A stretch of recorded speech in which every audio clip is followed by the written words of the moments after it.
Any declarations of interest? Seeing none, adoption of agenda. Moved by Councillor Decker, seconded by Councillor Sentence. That Council adopt the agenda as published on October 29th, 2020, and any and all revisions published on November 2nd, 2020. All those in favor? Opposed? Carried. Adoption of minutes. Council meeting minutes of October 20th, 2020. Moved by Councillor Longo, seconded by Councillor Wilson. That council meeting minutes of October 20th, 2020 be hereby adopted. Any errors or omissions? Seeing none, all those in favor? Opposed? Carried. Mayor's report. On Wednesday, October 21st, the mayors and regional chair held a virtual meeting to discuss COVID-19 related issues and to develop consistent messaging across the region to avoid confusion among our residents. On Friday, October 23rd, I attended the Joint Accessibility Advisory Committee award presentations to two City of Thorold businesses, Rexall Pharmacy and Elio's Comfort Foot Care Center, both located in the Pine Plaza for accessibility compliance. Also in attendance were Donna Delvecchio, City Clerk, Joey Hewitt, and Donna Harrington. I would also like to thank Councillor Wilson, who is our representative on this committee of council. On October 22nd, we continued our regular stakeholder meetings to review student housing issues and prepare for the Halloween weekend. We also discussed these and other issues at our Town and Gown meeting held on October 26th. Councillor Sentence attended the virtual Town and Gown meeting as well. The Halloween weekend went very well with very few complaints and no large gatherings reported. And I'd like to thank everybody for the hard work that went into preparing for that weekend. On October 29th, I attended the Firefighters Service Award ceremony at Station 2. This event was well organized and followed all COVID-19 protocols with limited participation. Thank you, Fire Chief Terry Dixon and Bertha Goucher, Administrative Assistant to the Fire Department, for organizing the award ceremony. Receiving service awards that evening were Matthew Hancock, 20 years, John DeLalla, 20 years, Paulo Starsky, 20 years, George Upham, 20 years, Richard Delaney, 20 years, Jeremy Agater, 20 years, Brian Lambert, 25 years, Ken Smolko, 30 years, Glenn Braun, 35 years, Terry Dixon, 35 years, and Terry Youngblood, 40 years. And he also retired with 42 years of service on March 31st, 2020. Of the 11 receiving service awards, 8 were able to attend the ceremony. Once again, on behalf of City Council, congratulations. 2 public information centers to announce.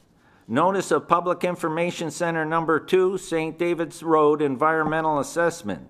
The cities of Thorold and St. Catharines are currently undertaking a class environmental assessment study for the reconstruction of St. David's Road and Town Line Road between Collier Road, Burley Hill Drive to the Front Street area bordering the cities of St. Catharines and Thorold.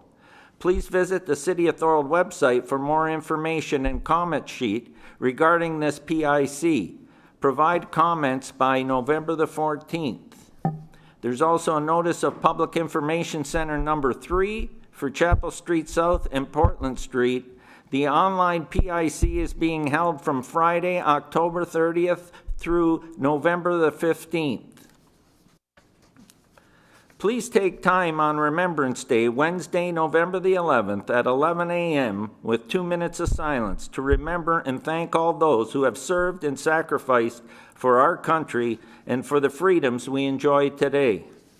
Due to the COVID-19 pandemic, there will be no Community Remembrance Day ceremony on the Sunday prior to November 11th this year. A very small Remembrance Day ceremony for participants only is planned on November the 11th at 11 a.m. at the Cenotaph in Memorial Park, following all safety protocols. A new framework was unveiled in Ontario today for COVID-19 restrictions. The COVID-19 response framework to help keep the province safe and open will place regions into 5 levels. Level 1 is green prevent. Number 2 is yellow protect. Number 3 is orange restrict. Number 4 is red control. And number 5 is lockdown. Each level outlines the types of public health and workplace safety measures for businesses and organizations. Niagara is currently at the lowest level, which is the green prevent level. This information is currently available on the provincial website under the heading COVID-19. As more activities move inside due to weather conditions and we deal with the second wave of the COVID-19 pandemic, it is extremely important to follow the steps to stay healthy. Stay home if you're sick. Clean your hands thoroughly and often. Keep your distance, which is 2 meters. Wear a face covering. Avoid touching your eyes, nose, and mouth. Don't share personal items, and clean and disinfect high-touch surfaces. And that's the end of my mayor's report for today. Now we'll move on to public meetings. And that is a proposed official plan and zoning bylaw amendment. And I'll start that off. Opening remarks and purpose of the meeting. The public meeting is being held pursuant to the provisions of Section 17, 22, and 34 of the Planning Act, RSO 1990, CP 13 as amended. The applicant proposes to amend the city's official plan by redesignating the subject lands from urban living area to site-specific policy area. The proposed official plan amendment would increase the maximum unit density permitted on the lands. The applicant also proposes to amend zoning bylaw 2140(97) by rezoning the subject lands from R2-9 to site-specific R2 zone. The zoning bylaw amendment would allow 2 semi-detached dwelling units to be constructed on the subject lands. Council will receive and consider all comments received at the public meeting. No decision on the applications is being made this evening. Any of the following, no later than 20 days after giving notice, may appeal the decision by filing with the city the notice of appeal that must set out the reasons for the appeal accompanied by the tribunal's fee. The applicant, a person or public body who, before the amendment and bylaw were passed, made an oral submissions at the public meeting or written submissions to council, and the minister. Up first is a presentation from city staff, and I'd like to welcome Paul Klassen, Intermediate Planning, to present. Paul, you're up. Good evening. My name is Paul Klassen. I'm a senior planner at the City of Thorold, and I'll be presenting on the official plan amendment and zoning bylaw amendment applications received for a parcel of land in the city. The legal description of the parcel is Plan 662 PT McCann Street, and it's, I'll go over the location on the next slide. So the location of this piece of land is in the Thorold South community. It's on the north side of Mary Street, and it's opposite the end of McCann Street, adjacent to Thorold South Park, and with surrounding land uses including the parkland and residential uses. The lands are currently vacant.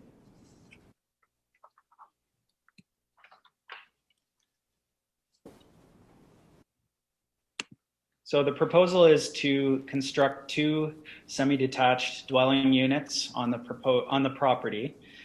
You can see the conceptual elevation shown on the screen and the conceptual layout of the site.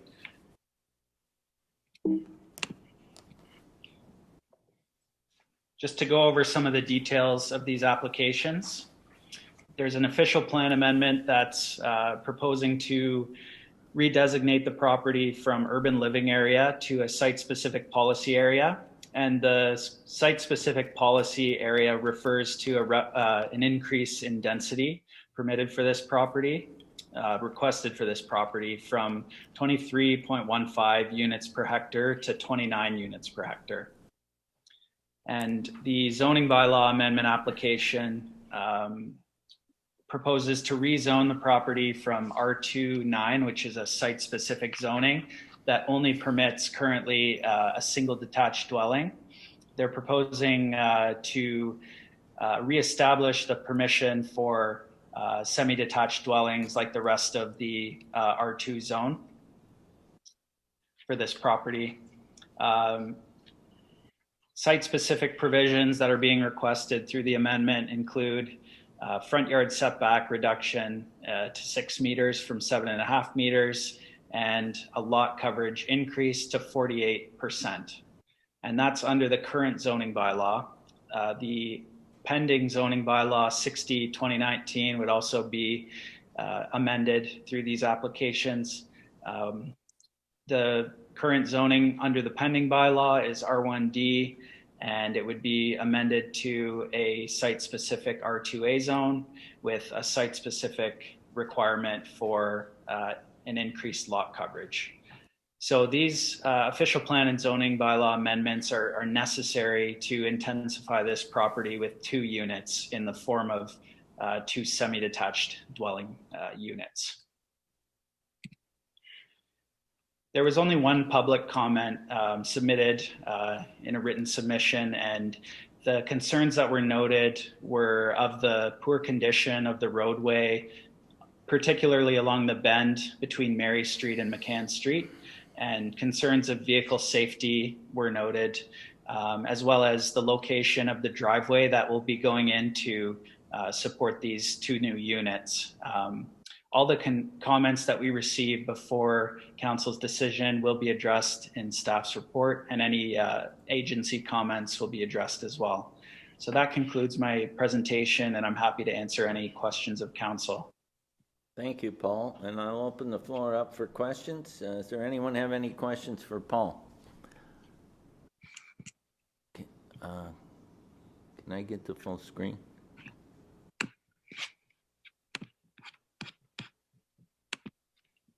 No, I just want to see if there's Councillor Hanley.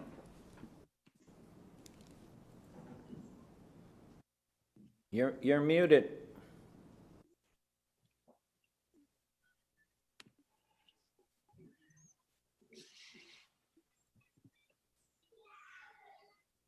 Sorry, Mr. Mayor. Mr. Mayor, I just want one question. The properties beside the Hydro Creek, I believe, that runs from the Beaver Dam through there and then through Pilkington and those streets. Is that what I see there, the ditching and the drainage?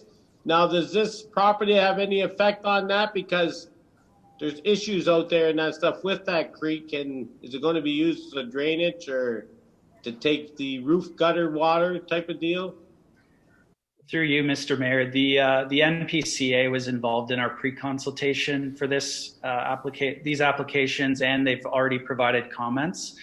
They will be monitoring, they'll be requiring some on-site requirements during the building permit process, but they didn't require any environmental studies to be submitted with the application. Thank you very much. Okay, and I had Councillor DeRose. Through you, Mr. Mayor. Thank you, Paul.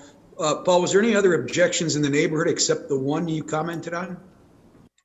There was just one written submission. I had a phone call from a gentleman who thought that there was 29 units being proposed, but that's actually just the density per hectare. So that was the only other person I talked to about it. Thank you, Paul. Councillor Longo, I seen your hand up. Go ahead. Thank you, Mr. Mayor. Through you to Paul. Paul, just a question for you. When we went through our comprehensive zoning bylaw update, I seem to recall we talked about limiting R1s to being changed to try to limit some of this density creep in our neighborhoods. Does this go against what council was trying to do at the time? So I think through the mayor, I think through the new bylaw process, the idea was to recognize the current uses, and then when proposals for intensification come in like this, that an amendment amendments to the official plan / zoning bylaw are required, so that council has the opportunity to review them through a public process. The actual area is currently all zoned. Most of it is zoned R2 right now, which permits semi-detached dwellings and duplexes. But this property is the only one in that row of properties that doesn't allow it currently.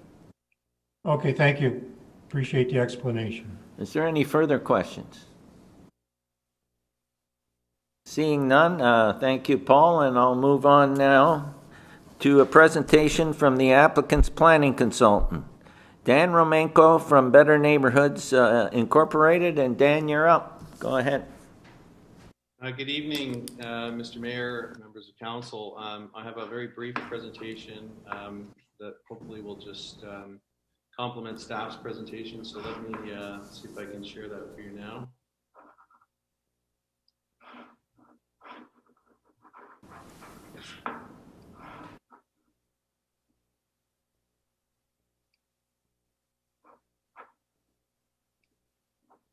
Can everyone see that? Yep. Okay, great. So I'll just move along here. So the site's located adjacent to the Thorold South Park. There you can see to the north is, I guess, the water course, if for lack of a better word. That has probably been the reason why McCann Street did not continue north-south. I understand that this property was created as part of that former right-of-way, and it has been designated for residential use previously, and as staff have already alluded, it was an R2-9, which was would only permit a single detached. This is an image of the site looking north. As you can see, it does drop off a little bit in the back, which is why the house design has a walkout at the back. But other than that, it's got minimal impact to the neighboring environmental areas. This is what's being proposed. Pretty straightforward semi-detached home. As Mr. Clausen's already indicated, R2 zoning does permit semi-detached, so this is, in our view, very much in keeping with what's there. There are, I've noted when I did a site visit, that there are semi-detached homes within the neighborhood, just down the street here on McCann. There's actually 4 of them, so it's not without its precedence in the neighborhood.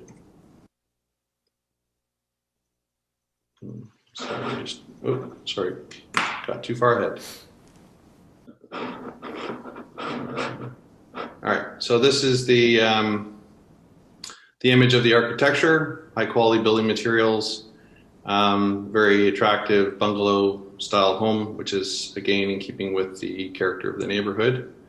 And quite simply, that's what's being proposed: 1,300 square feet with a lower level walkout, 2 parking spaces per unit. And really this application just adds 2 new homes on a vacant lot in the neighborhood.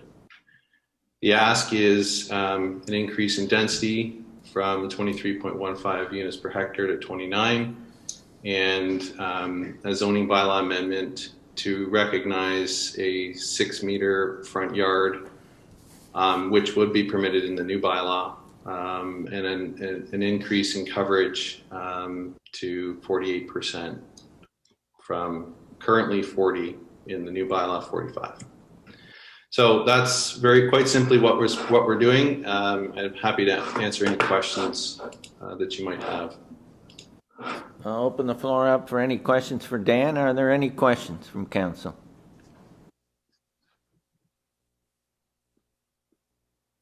Seeing none, Dan, thank you very much for your presentation. Thank you. We'll now move on to public input.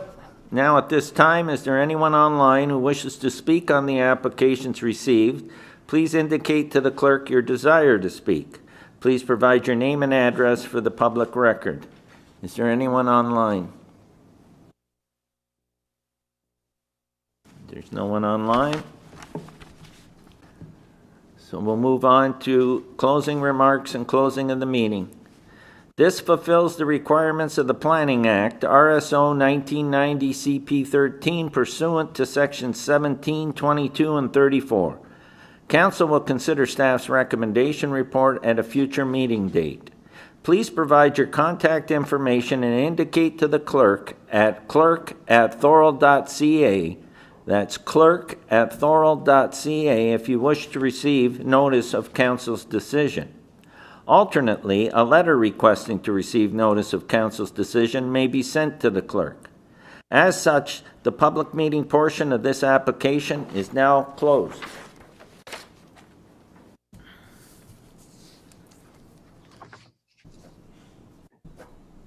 And now we'll move on to presentations. We have two this evening, and up first I have Brenda Johnson, Chair of the Niagara Peninsula Conservation Authority, for her presentation. Brenda, are you there?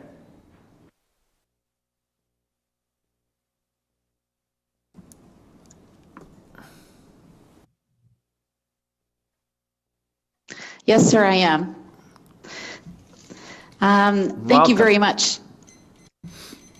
Thank you very much, Your Worship and fellow council members. On behalf of the Niagara Peninsula Conservation Authority, I want to thank you for allowing the honor of presenting to you today. I am Councillor Brenda Johnson from the City of Hamilton, and I'm the chair for the MPCA for 2020.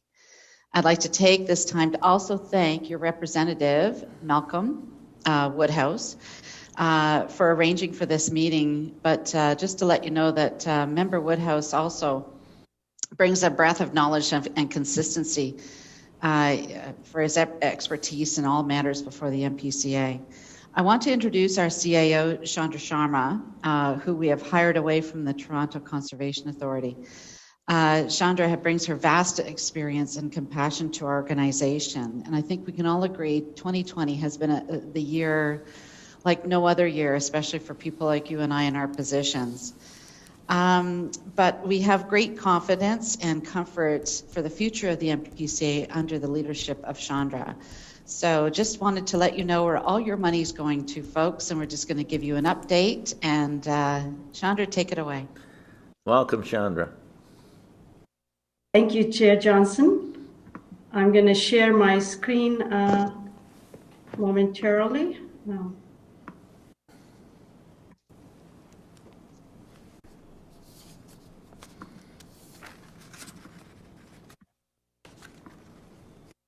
Can everybody see my presentation? Yeah. Yes, thank you.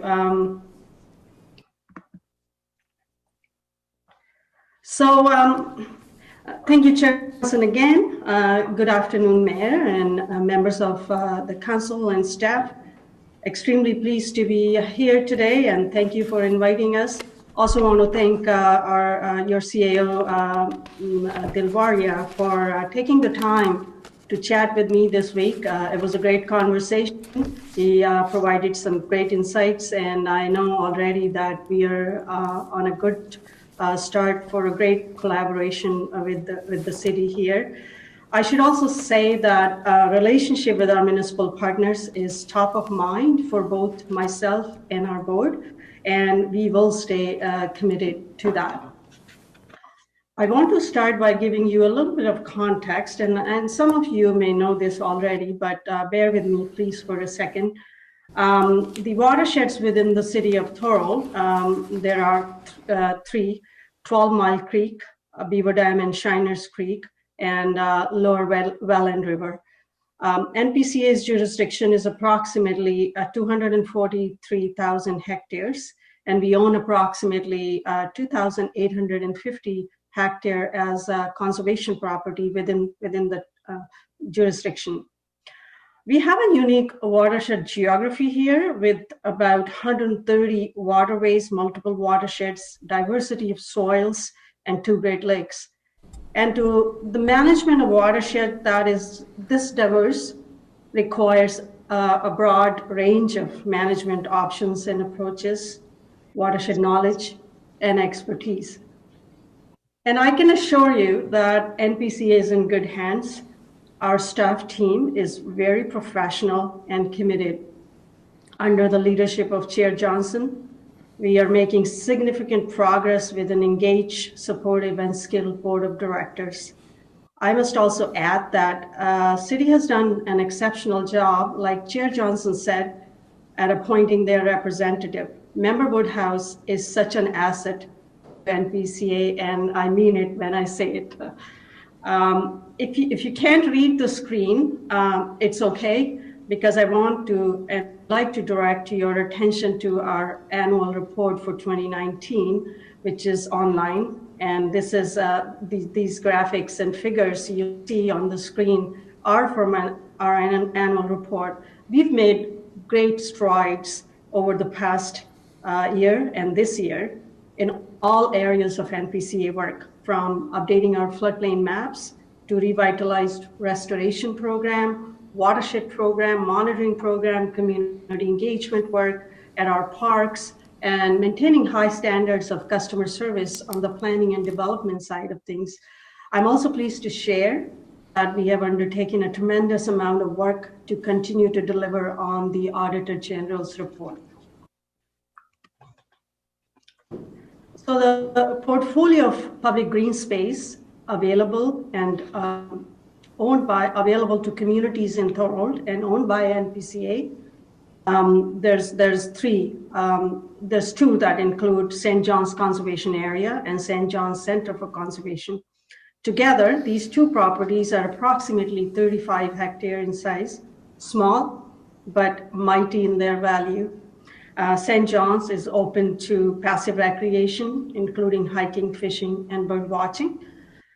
Historical buildings located on this site are related to an important early industrial center in Niagara, which includes the first and the oldest existing schoolhouse in Ontario, outdoor education. Another important feature is the location of 12 Mile Creek, which is the only cold water tributary system in all of Niagara.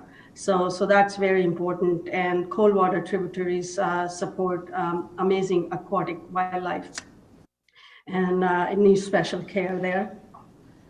I also see on this map, you will notice some of these red dots. These are the locations for our monitoring stations within the city of Thorold. So NPCA offers a wide range of conservation services that add value to Thorold communities. Ecosystem monitoring involves research, species at risk, recovery, restoration at a variety of conservation area locations. Integrated watershed planning and data updates are critical in support of evidence-based decision-making for environmental planning infrastructure projects within the city, and also NPCA's own work. Over the last 20 years, NPCA has and there are 4 surface water monitoring stations in the city of Thorold. The results of these monitoring are also available through our open data portal, which was launched earlier this year.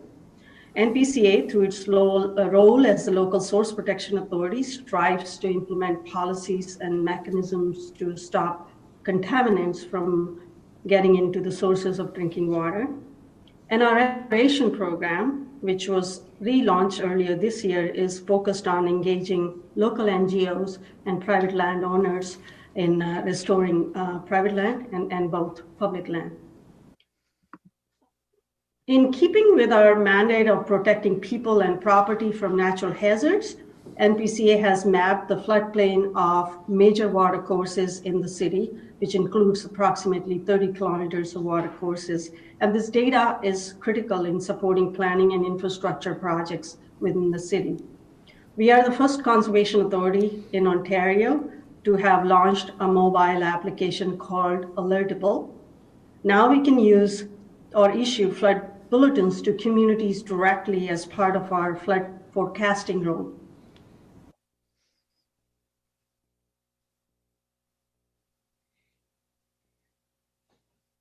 Through our planning mandate, we have a strong relationship and collaboration with your staff on these matters. In 2019, NPCA provided 16 planning review comments, and 10 permits. For 2020, this demand has remained consistent. As of October 2020, NPCA had provided 26 planning reviews and 2 permits, and this demand is not going away. So we still have 2 months to go, and I think it will surpass the 2019 numbers. Additionally, NPCA team supported the city planning team on various planning reviews, zoning bylaw applications, secondary plans that I have highlighted in this slide. I'm pleased to do that. Going forward, in order to proactively support our municipal partners, we will continue to make a genuine effort to understand your needs and offer our support on environmental matters as needed. Updating watershed data for all watershed is a priority, but as I said, 12 Mile Creek is a priority due to its ecological importance. As well, the urban boundary of Thorold South falls between Beaver Dam, within the Beaver Dam subwatershed area, and will need attention in the coming years. In terms of restoration, our focus is on riparian cover along water courses, improving natural heritage, and improving water quality through best management practices. The pandemic, as we know, has brought unforeseen challenges to our parks, but also brought home the fact that green infrastructure is a critical need of our communities for the health and well-being of people, as well as for its climate change benefits, including carbon sequestration, biodiversity, water balance, etc. We are working on a few specific initiatives to enhance green space. First of all, we are updating our land acquisition strategy this year. And we are also working on state of good repair infrastructure updates to all of our conservation areas.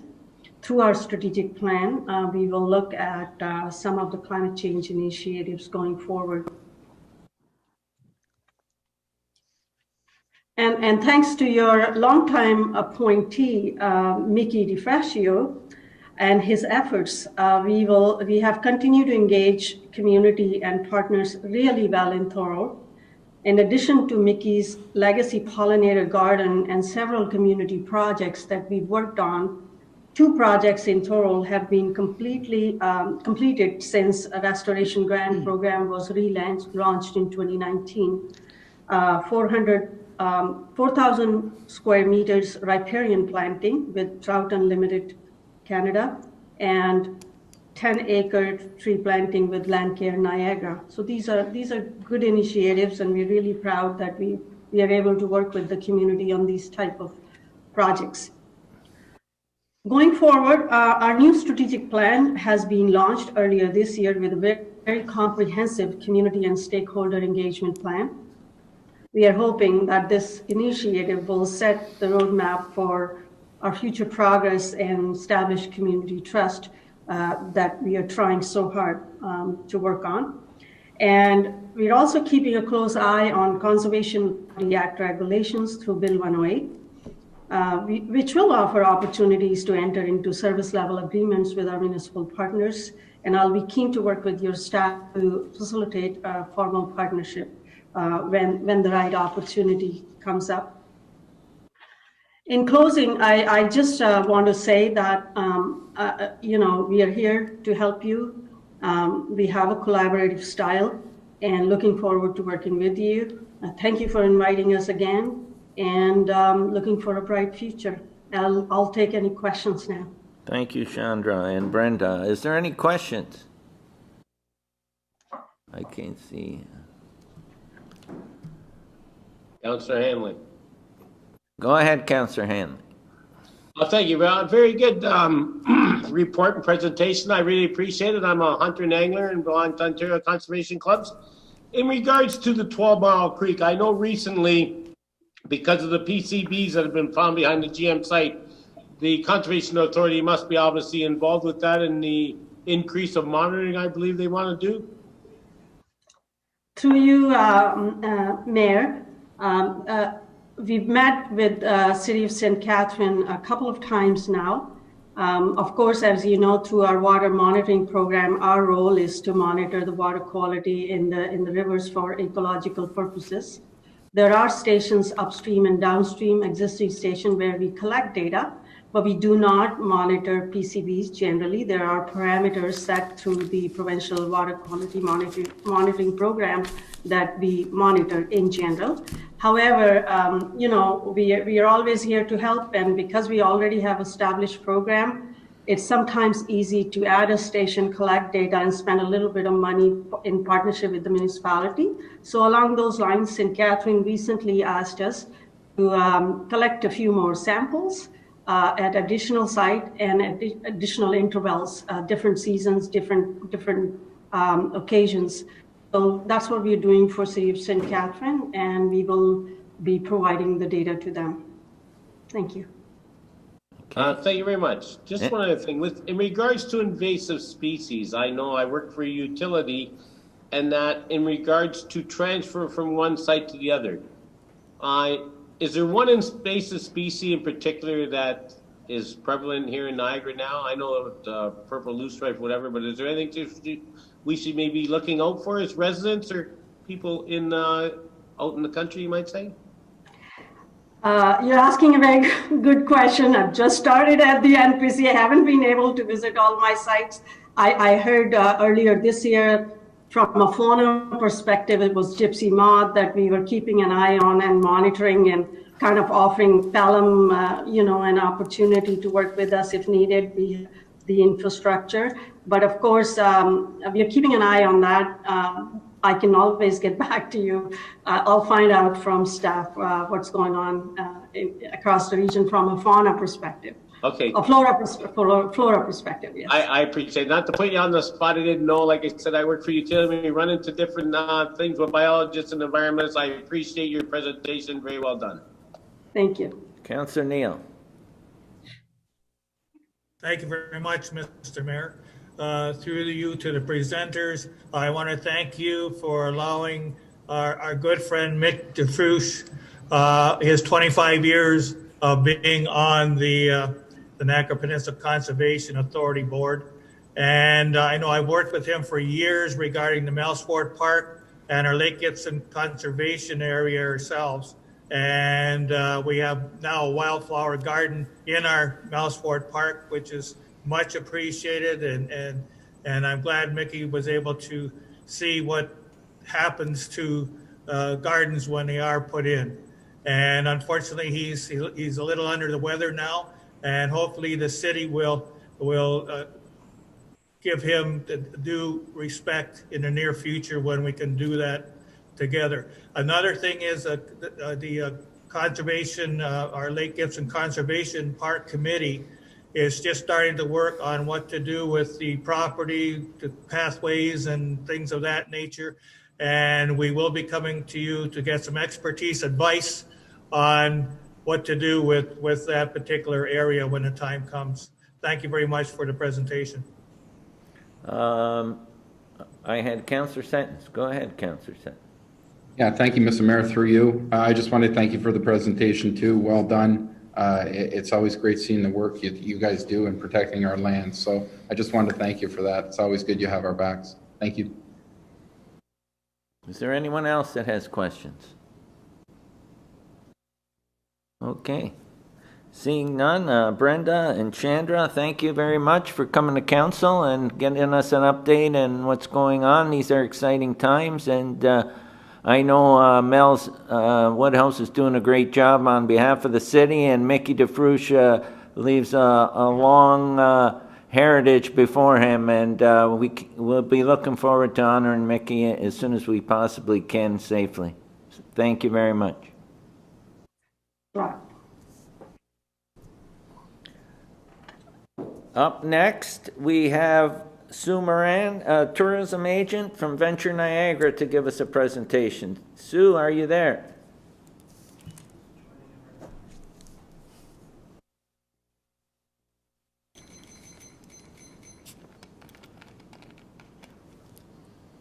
Good evening, everyone. Welcome, Sue. Good evening, Mr. Mayor and councillors and staff. It's honestly really, really nice to see you all. It's been a long, crazy few months. I believe that staff is going to be putting my presentation up for me, so I will let them take control of that. As you can imagine, it's been a crazy year in tourism all over the world, never mind in Thorold, but it's I'm very happy to be presenting. I think it's for the 5th year. Okay. So Venture Niagara is the company that I work for. We have a tourism contract with the city of Thorold for, I believe it was the 5th year. So we're very happy to be. We manage the thoroldtourism.com website and also the Lock 7 Information Center. Next slide, please. So basically, the working with Marco Marino, of course, your new economic development manager, we were able to come to an understanding on what we could or should do for you and on your behalf with the Lock 7 Information Center. We were not able to open the building to visitors, but we did open the building to answering questions to guests and visitors who came. We opened on July 15th and we closed on October 12th, which is the Thanksgiving Monday. Next slide. So with COVID-19, as you can imagine, we had to adapt and pivot and do everything all the other businesses have had to do. It was really a learning experience. We've never been through anything like this before. We had to provide personal protective equipment for the staff and make sure that visitors were well taken care of, and we wanted to make sure that our level of service was still the best and represented Thorold in the best way we know how. We did have a tent in the back, on the back deck, as you see in this picture, and that way the door was open in the back. The doors in the front were locked. We had signage directing people all the way to the back. We had arrows and distancing tiles on the floor. In the back, in the building, we had a plexiglass installation, and thanks to Curtis and his staff, they brought an incredible movable plexiglass, kind of like a wall, but it was plexiglass installation. 3 movable tables to set up with the computer and the printer. We do print a lot of directions and instructions for visitors while they're visiting. And extra brochure racks at the back door with a really nice presentation tablecloth on the table. And I think we did a nice job representing Thorold.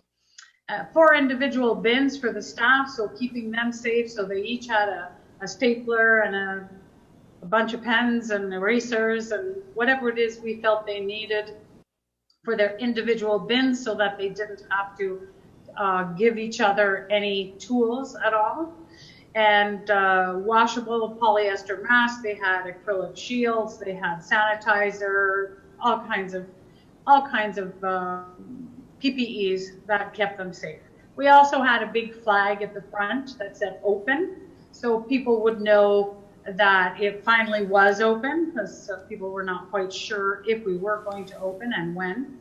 And then some chloroplast signs, as I said, and staff had name tags this year, which was new. Next slide. So the activities during COVID, as I said, we opened July 15th with restrictions to the building. The building was closed with no access to washrooms and water for visitors. Now, those are 2 of the items that cyclists and any visitor really are looking for when they come to the center, besides instructions and information on Thorold and surrounding Niagara. Staff worked very hard to engage customers by encouraging visitors to walk to the back of the building, first of all, with the signage that we had and provided. In good weather, we decided to go outside. So one of the staff would go outside, they had their name tags on, and one staff would be inside. And that worked really, really well. And we would recommend that for next year. And continue ambassador program. I think people felt a little bit more apt to ask more questions if they knew the person's name. Oh, hello, Renee. Hello, Natasha. and there was already a comfort level with our staff at the center. The staff conducted 2 social media campaigns. We had Fun Fact Fridays and Where's Beverly? We had a little stuffy that staff actually took it upon themselves to go anywhere in Thorold, take a picture of Beverly and ask people where she was, just to kind of engage them. And you'll see by these campaigns, we had an organic reach of about 100 to 300. And the last Beverly post reached 950 people online, which we thought was pretty fun.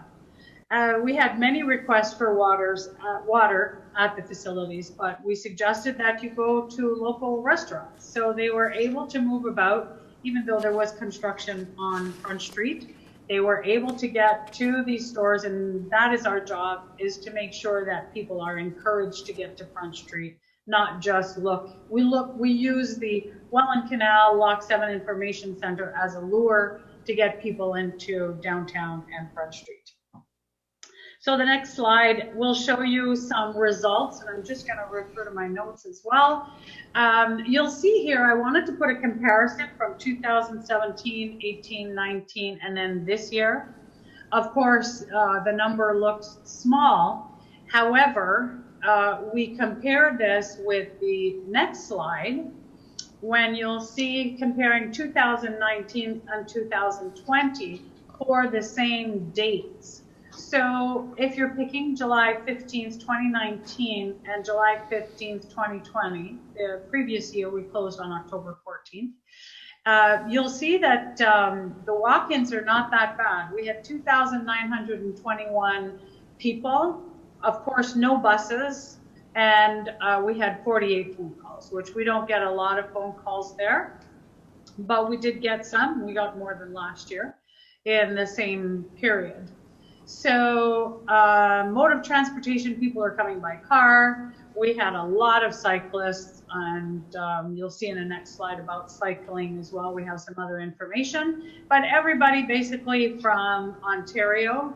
We had one person from the United States, which I'm assuming came, they were in Toronto first, so I'll assume that they had spent their 14-day quarantine before they started moving around. And then 115 people from Quebec. I did get a lot of calls from people from Quebec, even with our cycling website. That's another project that we have. So places of interest, every one of these people were there to find out more about Thorold. And that's the exciting part about the Lock 7 Information Center. The people that are there want to know more about Thorold. They want to know more about the Welland Canal. That is the lure. There's no doubt about it. And the street was under construction for much of the summer, Front Street, I mean. Of course, that was not necessarily easy to get people into downtown and Front Street, but boy, what a beautiful job, and we're really looking forward to next year. It's just an amazing project. So information requested, of course, Welland Canal is top of mind. Thorold Museum, we received much less inquiries because the building was not open, but it is a real gem. It's a beautiful museum. People love and stay longer because of that museum when the building is open. Ship times are super important. People come to the canal, the Lock 7 Information Center, when there are ships there, and therefore we post it on social media every day and talk about that as well. And of course, they want some maps. The next slide. You'll see here, this was just an interesting note when we looked at our numbers and what it looked like for cyclists at the center. You'll see that July was comparable, August 241 in 2019 and 286 in 2020. September 155 people in 2019 and 262 in 2020. So that was a big increase, and October, of course. So we see a lot of cyclists. I would love to be able to, once you get to redoing the Beaver Dams Park, I'd love to see that as a staging center so that people can park there instead of the Lock 7 Information Center, so they can get on their ride and move up and down the canal. Next slide, please. I did want to mention that the Port Robinson Ferry, I did ask staff at City Hall about the Port Robinson Ferry, and I've looked at some numbers where in 2020, we had 9,123 people from the date it opened until it closed. And for the same dates in 2019 was 7,599, a difference of 1,524 people higher in 2020. Cycling has been exploding for a few years, but this year it was a safe way to see Niagara and people did a lot of it. So we did some online marketing. Our contract was a little bit reduced in that area as far as marketing is concerned. And you were trying to save some money and we were trying to provide services. So we did maintain the thoroldtourism.com website. We did, you'll see that there was 9,931 page views and over 77,000 unique visitors. And we are busy on Twitter and Facebook and Instagram as well. So the Port Robinson Ferry video does get a lot of traction, and so does the video on the thoroldtourism.com website. It's a very, very popular video. Next slide, please.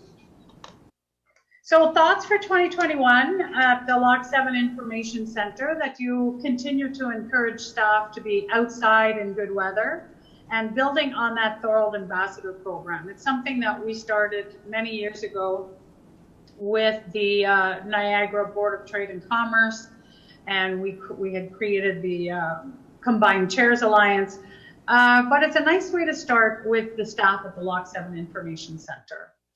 To connect the social media platforms for more exposure and work on more campaigns, we thought that that was lots of fun and it gave something for the staff to get engaged with, and they really enjoyed it. It may be worth looking into promoting Thorold as a cycling hub and offer some more services such as, that was my comment earlier, using the parking lot at Beaver Dams Park as a staging area, car parking, water, washrooms, signage directing them to Front Street, and this to encourage people to go eat and shop after their ride. So they're always looking for something to do, and they're hungry, and they have money, and they're happy to be able to do it in Thorold. Staff have asked, my staff has asked that there be 2 staff working in the building when the building is open next year for safety reasons. They would prefer that situation. And the next slide will show you the 2020, some activities here. We attended BIA marketing meetings and assisted the BIA with promotion of Front Street during construction with consistent messaging. We managed Lock 7 Information Center and track tourism at the center. Upcoming development of possible mystery history tours we're working on this winter for next year. And Thorold merchandise, we did have some still on sale, some caps, t-shirts, and postcards once Front Street opened. That was a little easier to promote. We're basically run out of the merchandise, but we can talk about that for next year. Electronic tourism updates. I send out a newsletter quarterly. This year was not as often because there weren't that many updates until the information center opened and we knew exactly what we were doing. And we concluded the report for the LAM fund that we received from the region of Niagara, $5,000 that we gave directly to the BIA to be able to promote the Front Street and encourage people to go to Front Street even though the street was under construction. And we manage the thoroldtourism.com website and social media programs. So that pretty well concludes my report for this year. At this point, if you do have any questions for me, I'm happy to answer them. The next slide will just show you questions and answers and my name and contact information if you need to get in touch with me. And it's been an honor to go through all this with you this year. Staff were extremely flexible and certainly worked hard with us to make sure that we could deliver something nice and welcoming to the visitors of Thorold. Thank you. Thank you, Sue. Questions, Councillor Sentence? Thank you, Mr. Mayor, through you. Great presentation as usual, Sue. I agree with you on that biking. We're becoming a cycling hub, and we got to capitalize on that. With the downtown's going to help be a Battle of Beaver Dam, so we really got to push that avenue because I think we could become huge in that area. So great job again. Thank you very much, especially during COVID. Councillor Neal. Thank you very much, Mr. Mayor. Just a question to Sue regarding the parking lot at Beaver Dams Park. Are you going to be meeting with staff to see how to configure a bigger parking lot or a different way of looking at that so that there's enough parking for the cyclists? Because there's always groups of cyclists that come in, and that are you going to take a look at that? Through you, Mr. Mayor, to Councillor Neal, I have been part of some of the meetings that they had over a year ago, apropos Beaver Dams Park.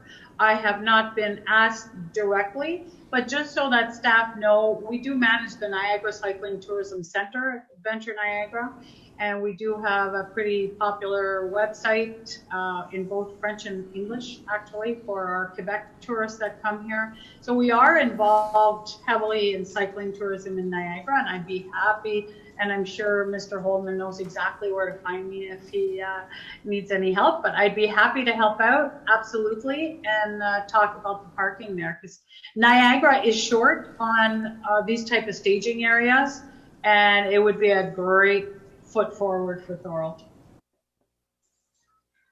Okay, thank you. Councillor Hanley. Have you engaged the resources with our economic development officer, Marco Marina, since he's been on board and used him to an asset in regards to the tourism in Thorold?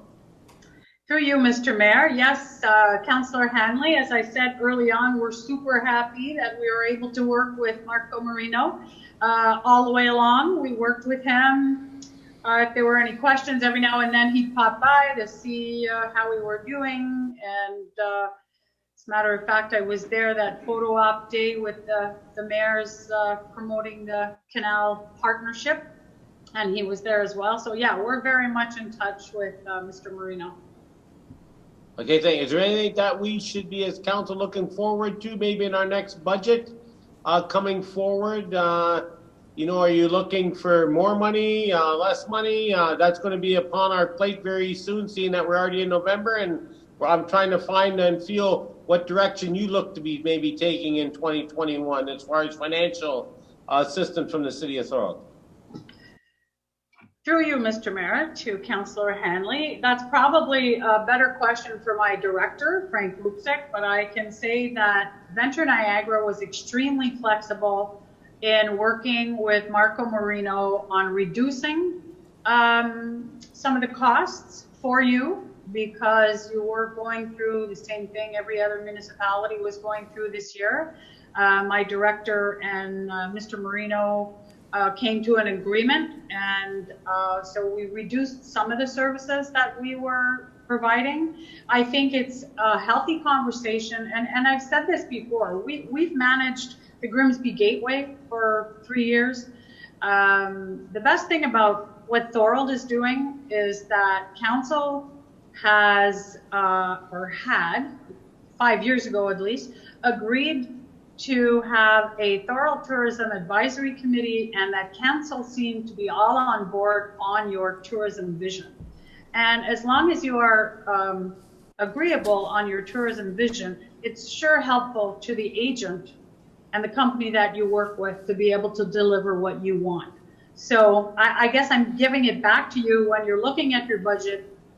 Do keep in mind that tourism aspect and how important that Front Street is right now, and how you need to promote that beautiful street. And where do you belong in cycling tourism? I would love for you to be able to look at your budget and say, what can we do better to attract the folks from the Greater Niagara Circle route into it's like 0.8 of a kilometer away from your businesses.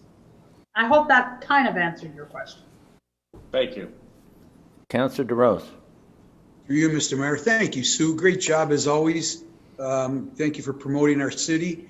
I just had a quick question, and someone just texted this to me. It's not my question, but it's interesting. Can you comment on e-bike charging stations at the Battle of Beaver Dams Park? Possibilities in the future, near future? Or can you look into it? Through you, Mr. Mayor, to Councillor DeRose, I can look into it. I'll tell you, e-bikes are surging and becoming more and more popular. As a matter of fact, I think that they're even looking at the bylaws around e-bikes, and I could look into something for you to have a better answer if it would be great to have charging stations. Yeah, or if it'd be feasible at a cost perspective. Right, so a lot of people have looked at bike share. I don't think that's the way to go, but an e-bike charging station might be interesting. So I'm happy to get back to council or staff. Thank you. Thank you. And that's something we could work through our manager of recreation and a director of public works, because that falls under their purvey. Any further questions? Seeing none, thank you, Sue, for your presentation. And yes, cycling was something that really stood out this year. And I know, just talking to local businesses, how important it was for their business that cycling business really grew this year. And that's something the pandemic, I think, really got people back to doing. So thanks so much.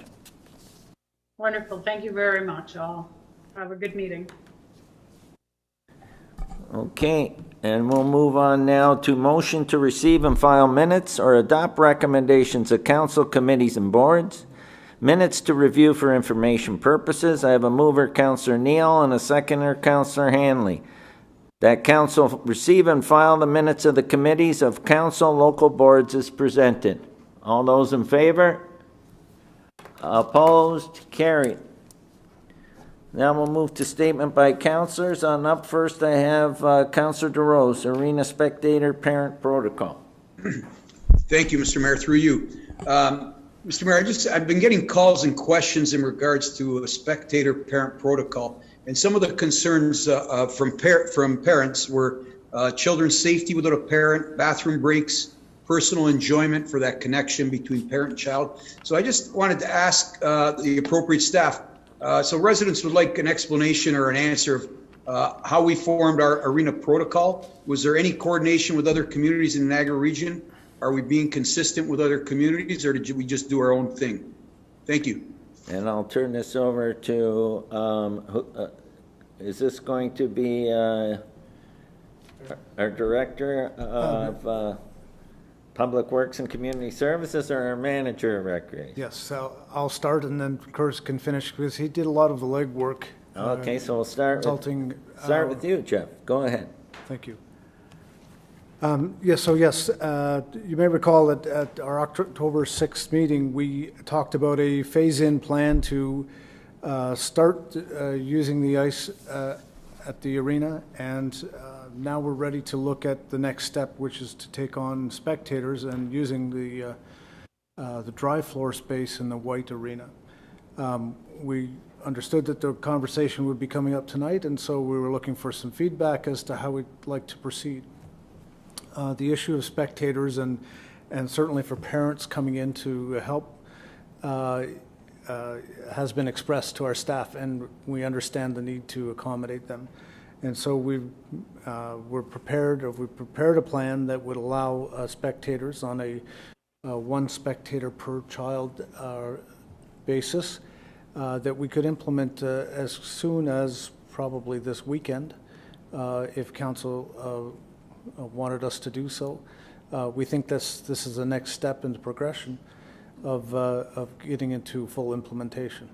Having said that, we're keeping an eye on the statistics that are coming from public health with respect to the second wave of the pandemic, and so we need to be cautious and be extremely diligent in our the way we manage the use of these facilities, including extensive cleaning arrangements. And so we have to make the point here that while we look to open up the use of the facility, there will be additional costs to the corporation for redeploying staff to accommodate the cleaning and the management of people during the transition periods while the users exchange. So I think I covered most of it there, but perhaps Curtis could add. Curtis, do you want to speak on that? Yeah, through you, Mr. Mayor. So it's been a bit of a challenge in our facility just because of a couple of reasons. One of the main ones being the AODA compliance through the Front Street entrance, which is a challenge in particular due to the stairs.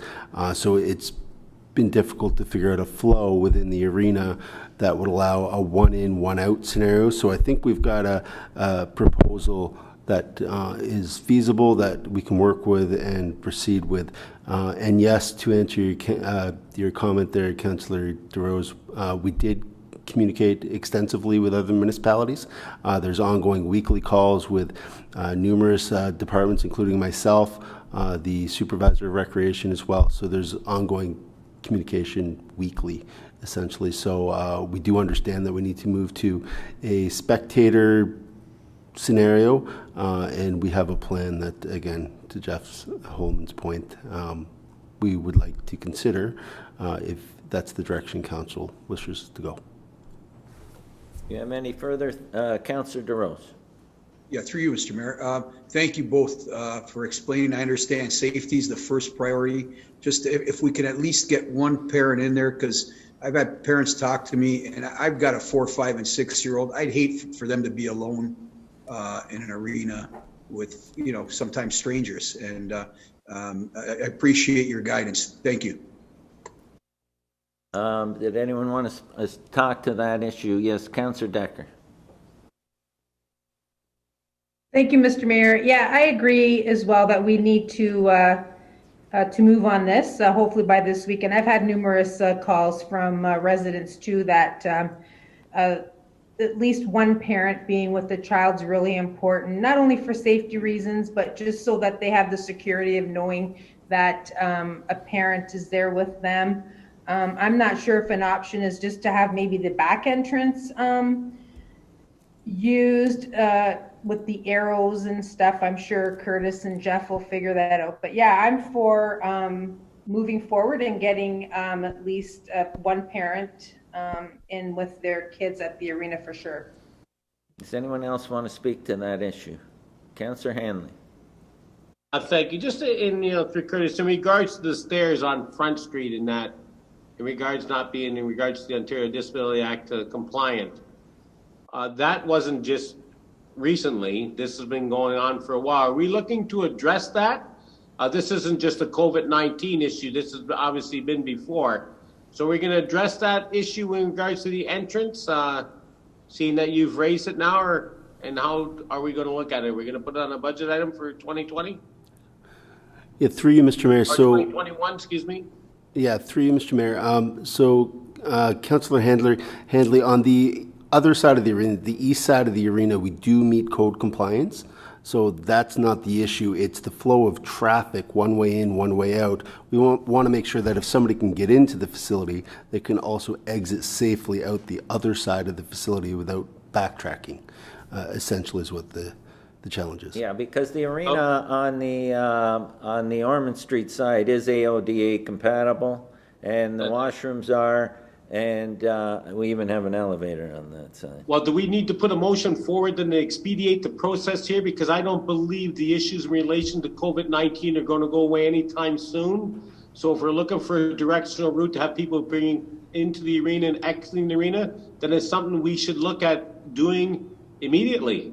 I don't believe that it's a short time issue here. Is that what happens if something comes around 2 years from now and we're in the same predicament? So seeing that the issue has been arisen now due to a pandemic, maybe it's time to act upon it and not delay it, and maybe make it a part of the process before we even get to 2021. So we can have people be present when their children are there and be able to move about freely and that stuff. So well, I think, Councillor Hanley, that they have a plan in place. that they're saying they're willing to implement if it's council's wish. They have devised a plan. They know what they want to do. I had Councillor Wilson up next. And what's the plan? We'll get back to it. Let's get the questions first. Thank you, Mr. Mayor. I'm for starting this week. I can't imagine dropping my child off at hockey and not being able to go in. I think they'd be scared and I'd be scared. In terms of getting people, like being accessible, I think probably don't need to mention it, but obviously even if we have an accessible exit, then there needs to be an accessible manner for them to get back to potentially their car that they've parked on the other side of the building too, right? So I just wanted to put that out there, but the JAC committee would help with that as well. Thank you, Councillor Wilson. Councillor Sentence. Thank you, Mr. Mayor. I was going to wait till my statements, but this is regarding this. I think Mr. Holman and Curtis have a plan in place. Maybe they could elaborate just a little bit on what it might entail, and then I'll speak more to that if they could. Okay, so Curtis, do you want to speak, or Jeff, and just give a little insight into the plan that you've developed? Yeah, through you, Mr. Mayor. So basically, the new plan is going to entail separating the facility into essentially the ice surface and the stands, which under the provincial sort of orders, if you will, health orders, that would be considered two different or separate facilities, so our numbers could increase. So there's some logistical challenges within the facility that, again, we've worked with the fire chief on to make sure that he's comfortable from an exiting standpoint. So the concept right now is that if you're entering into the facility into the lobby doors on the east side, the Ormond Street side, you would continue through, you could get your child ready out onto the ice, and then once that's taken care of, you would move up to the west side of the stands, to the top rail, and you could basically view your child from that location at the top. And that way the coaches as well can see you, the children can see you up the top there as well. So, and alternatively, if you're entering from the east side red doors, just off the parking lot, you would get your child ready and then head up to the top of the stands on the east side. So essentially we'd have two very distinct areas opposite sides of the arena. That's generally the gist of it. Go ahead, Councillor Sentence. You wanted to continue? Yeah, okay. Thank you, Mr. Mayor. Well, with that in mind and the opinions of everybody here, and I couldn't imagine dropping a 5-year-old off and walking and saying, I'm going this way. They'd be looking at me like I was crazy. So I agree with this, and I believe they have a plan in place, and I trust them. I'd like to put a motion forward at this point to direct staff to implement their new guidelines in our arenas to allow a parent in with their kids and for use of the dry pad by our other user groups.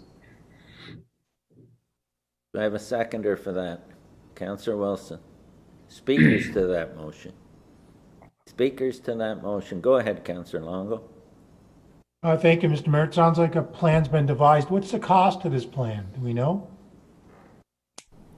Go ahead. Mr. Mayor, so to the end of the year, we'll be adding probably 2 additional staff member, and depending on how we deploy them, there'll be a difference in the cost. On the top side, if we use 2 full-time employees, we'll be looking at somewhere around $18,000 to the balance of the year. And then starting again in the new year, we'll be looking at an additional probably $32,000 at the high end. If we're able to use casuals to fill in from time to time, we may be able to reduce our costs, and we haven't taken into consideration to any additional revenue that might result from the extra service. So I would think the short answer is $18,000 to the end of the year, and then we'll look at the numbers again in the new budget. And if I could ask, Mr. Mayor, where would the money come from this year? Is it in our budget already? Well, we'll look at a couple of different options. You may recall that on the, Mr. Mayor, the report that went to council on the 6th of October, one of the recommendations was that we would actively pursue cost recovery through the COVID programs offered by the province and the feds. So that would be our first. If we have to look at the use of reserves or a budget overrun, we would bring that information back to council. Thank you. Is it possible also that we could utilize some of the COVID funding we've already received? And I'll ask our CAO then. Through Mr. Mayor, yes, we have a surplus at this point in time of $212,000, which we are planning to carry forward in the new year. So we will discuss it with our Director of Finance, depending on what advice that we receive. If we can utilize part of our funding through COVID, we can do that. And what we'll do is we will put together a staff report and bring it to council just to see where the monies are coming from. Thank you. Okay. Does that answer your questions, Councillor Longo? Okay, anyone else? I've got Councillor Kenny and then Councillor DeRose. Yeah, I'm going to support this motion, obviously. Excuse me. And to me, it doesn't really matter if it comes from the COVID fund or whatever fund it comes from. This is something that our people want. We've all got calls from different people. All the citizens that I got calls from want this to happen. So it's something that we have to implement for I think for the safety of some of our children that when they're on the ice, like somebody said previously, 4 or 5-year-olds, they need somebody there just for the relief that their parents are watching them. Thanks. Thank you, Councillor Kenny. Councillor DeRose. Through you, Mr. Mayor, can I make a friendly amendment to Councillor Sentence's motion? I'm more concerned with the first part of it, and I think that has to be addressed like ASAP, like Jeff was saying, possibly this weekend. The dry floor thing, I'm a little skeptical right now at that, just because I don't think the numbers will be there. Maybe I'm wrong, but I think we got to get on the other sooner than later. The first. Thank you. Councillor Sentence. And then I have you, Councillor Neal, don't worry. Through you, Mr. Mayor, Councillor DeRose, I understand your concern, but I have talked with the user groups across. The numbers are very large that are going to be coming in from the different groups. So no offense, I won't accept the friendly amendment. We got to get both open, and it'll actually bring in revenue for us too. So there is a lot of people waiting to use the dry pad too. So. But I also don't, correct me if I'm wrong here, but when you talk about being ready to implement this weekend, you're talking about the main arena. The dry floor, would that take more time, or are you looking at that in the same time area? Through you, Mr. Mayor, I believe it would be possible to roll something out this weekend in terms of the dry floor. It may not be a full execution, but I believe we can start accommodating something and start booking potentially lacrosse. And to Councillor Sentence's point, there is a fair bit of interest in the dry floor. So there's lacrosse, there's also baseball, hockey as well. Okay. So we are going to vote on the original amendment, Councillor DeRose, but I also, he didn't accept that amendment. Councillor Neal. Yes, Mr. Mayor, through you to, I'm not sure who it would be, but there is extra COVID funding in the new year, and I think we're going to be looking at, because Councillor Longo mentioned it earlier, and Curtis mentioned that it's going to cost us in the new year, and I'm certainly certain there are other costs as far as COVID is concerned for the new year. So I would suggest that we look at what it's going to cost us to put these programs in place, and not just in the arena, but throughout the city of Thorold, and make sure that we get the funding necessary to cover the costs of the extra staff and other pieces of equipment and whatever else has to happen. So maybe a question to the CEO, is this in the works that we might do this for the new year? Through Mr. Mayor, Director of Finance brought a report last council meeting. There was a pro forma that has outlined the costs that are currently identified. This cost has not been identified in that because we are discussing it now. Certainly, I will check with her what are the eligible expenses that can be utilized towards the COVID expenses. As the report went out last time, we have availed the funding that is available to us to phase 1.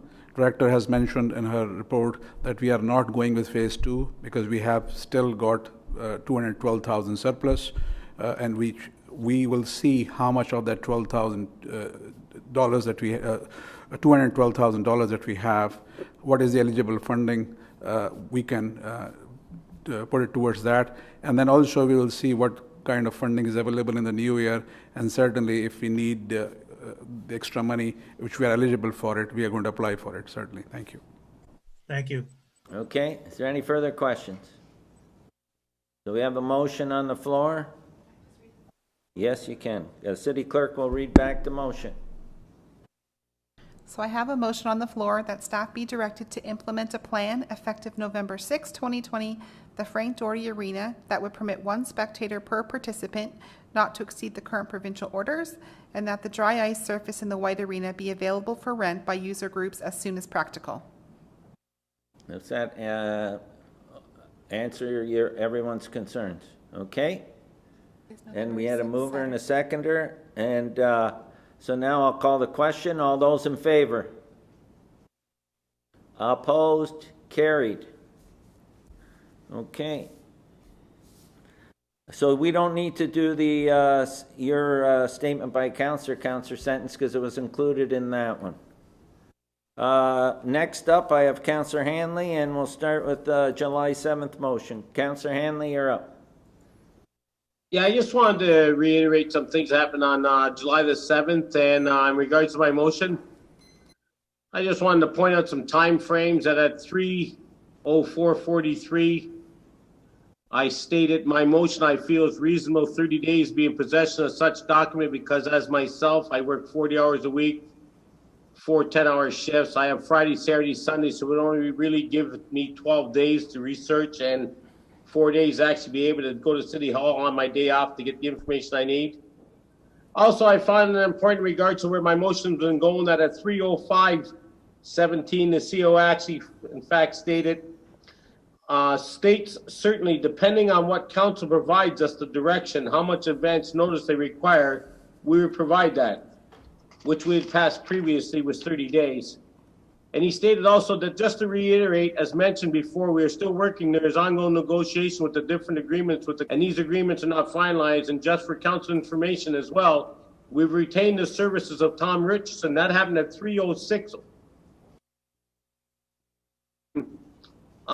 He stated Tom is here on call. If anyone wants to have any discussion or want to speak with Tom, he's looking after our interests at the legal standpoint. And this was after my motion was put to the floor, Mr. Mayor. And also at 3:06:40 and between 3:07:15, also Councillor Sentence, he supported me and said no problem with the motion for staff and public to have document in hand. So Councillor Sentence confirms my intent. I have order, Mr. Mayor. There is order because I'm talking about the July 7th. I think you're carrying on and reading emails and calling out other councillors. I don't know if you have a point, but I don't see one. It actually happened at the Mr. Mayor? Yes. Mayor, I have the That time point of frames order. 3:09:40. Councillor I'm not Hanley. out of order. Councillor Hanley. I'm not out of order, Mr. Mayor. I'm talking on the Wait, July just listen, 7th Councillor. motion Will you in listen regards for a to where my second? motion is going and Will why you my- listen for a second, Councillor Hanley? Look, I did not go to view the document at City Hall because that is not what my intent of the motion was, Mr. Mayor.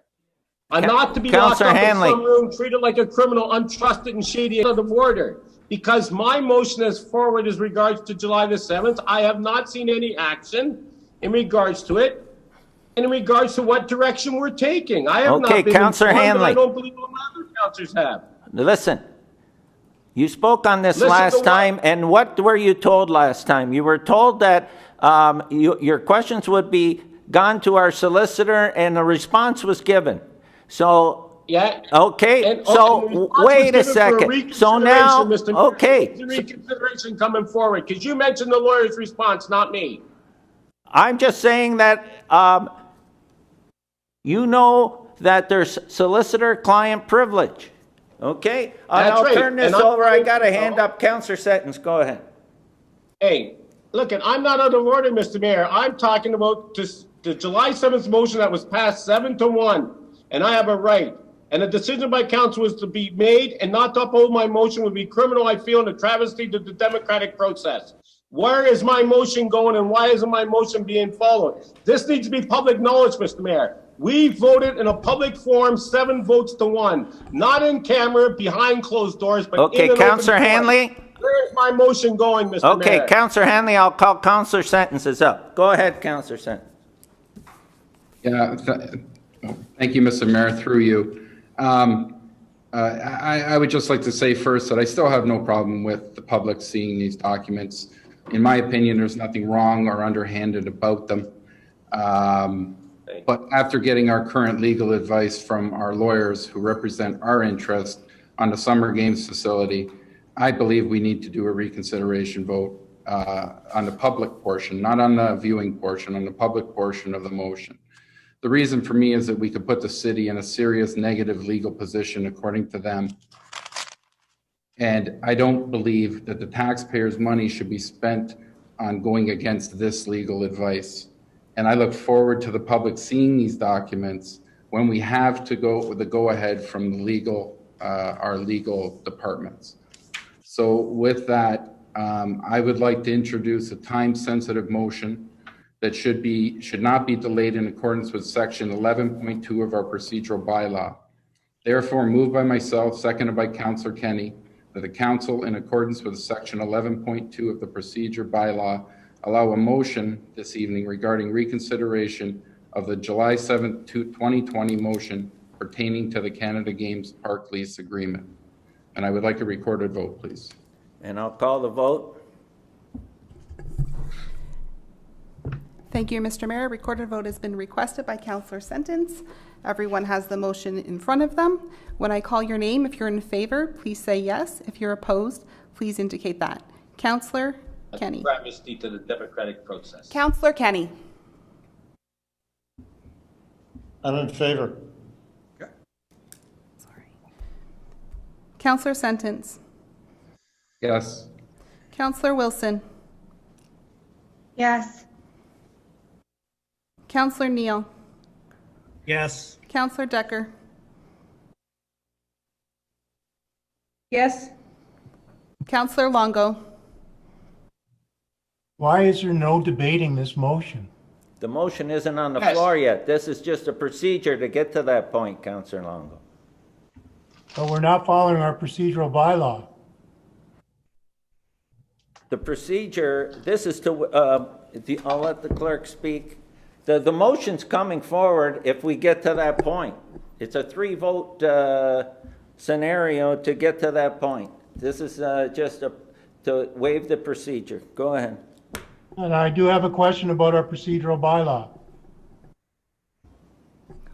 Go ahead. My question is, if we pass this motion to reconsider, are we reconsidering tonight? Through you, Mr. Mayor, yes, you would be. And there is language in your procedure bylaw. Section 11.2 reads, when it's deemed necessary to not delay the consideration, a notice of motion may be considered by council immediately upon its introduction by a successful 2/3 vote of the councillors present. So we're reconsidering a motion without giving public knowledge towards it. My vote is no. Councillor DeRose? No. Councillor Hanley? No. Mayor Ugolini? Yes. The motion's passed. Now you're up The again, mayor- Councillor So the Sentence. mayor gets a vote on a reconsideration, but he doesn't get a vote on the raise by council that would have been tied if he votes? Is that the way it works? If we would have been asked for a recorded vote on the pay raise, it would have got defeated? Is that the way it works? I'm asking Recorded because vote- I've on done a some recorded research vote, the what's mayor happened here votes, tonight, okay? and I filed a Councillor complaint with the Sentence, ombudsman. Councillor Sentence, you're up. As I was present at the July 7th, 2020 meeting and voted in the majority, I move, seconded by Councillor Kenny, whereas on July 27th, 2020, a motion was passed to allow the public the opportunity to review the Canada Summer Games Park lease, and whereas the confidential advice provided to council protected by solicitor-client privilege, and whereas a motion to reconsider, if passed, will allow the opportunity to introduce an amending motion to remove the requirement that the public have access to the draft documents currently being negotiated. Now therefore be it resolved, the council reconsider the motion passed July 7th, 2020 regarding the Canada Games Park lease agreement. I'd like a recorded vote. Mr. Mayor, you refused to vote in the first motion. I voted on it. Okay, go ahead. Voted 7-1. Let's go. Call the vote. Through you, Mr. Mayor, there's a motion on the floor that Councillor Sentence has read. If you're in favor, please say yes. If you're opposed, please indicate that way. Councillor Sentence. Yes. Councillor Wilson. Yes. Councillor Kenny. Yes. Councillor Neal. Yes. Councillor Decker. Yes. Councillor Longo. I'd like to ask if there's an opportunity to debate this motion.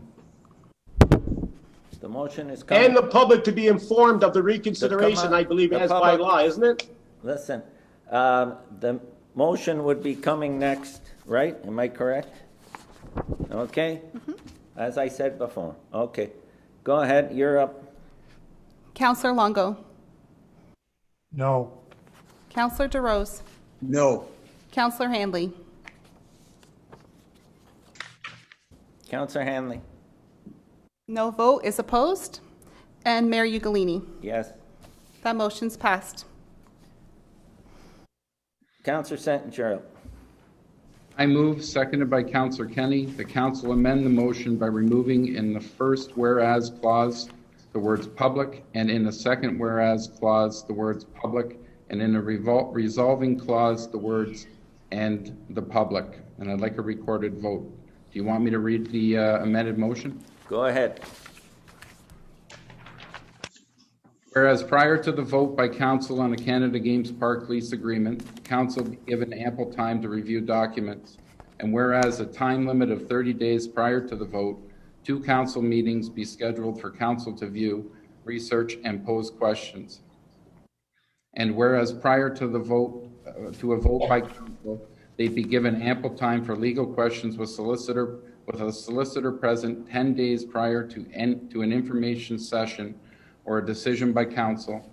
And whereas seeing the time allotted so far to present such lease has been 14 months since May 21st, 2019, and 7 months since December 3rd, 2019. And whereas seeing the time needed to come to terms of the agreement so far has been between 7 and 14 months in negotiations to present the lease to council. And whereas today a time frame of 14 months since May 21st, 2019, and 7 months since December 3rd, 2019 meetings, it is apparent that this decision cannot be made with only 4 days' notice to view documents as per the December 3rd, 2019 council meeting. Therefore, now be it resolved, the council of the city of Thorold is asked for support in this motion to allow council 30 days to view documents prior to the decision by council on a 40-year long-term lease agreement with our partners Brock University and the city of St. Catharines and the Niagara region. Okay, now I open the floor for comments. Councillor DeRose. No offense, Councillor Sentence, but who wrote that for you? I'm just curious. That was Councillor. Mr. Mayor, point of privilege. Councillor DeRose, you better keep your mouth shut. Pardon me? Pardon me?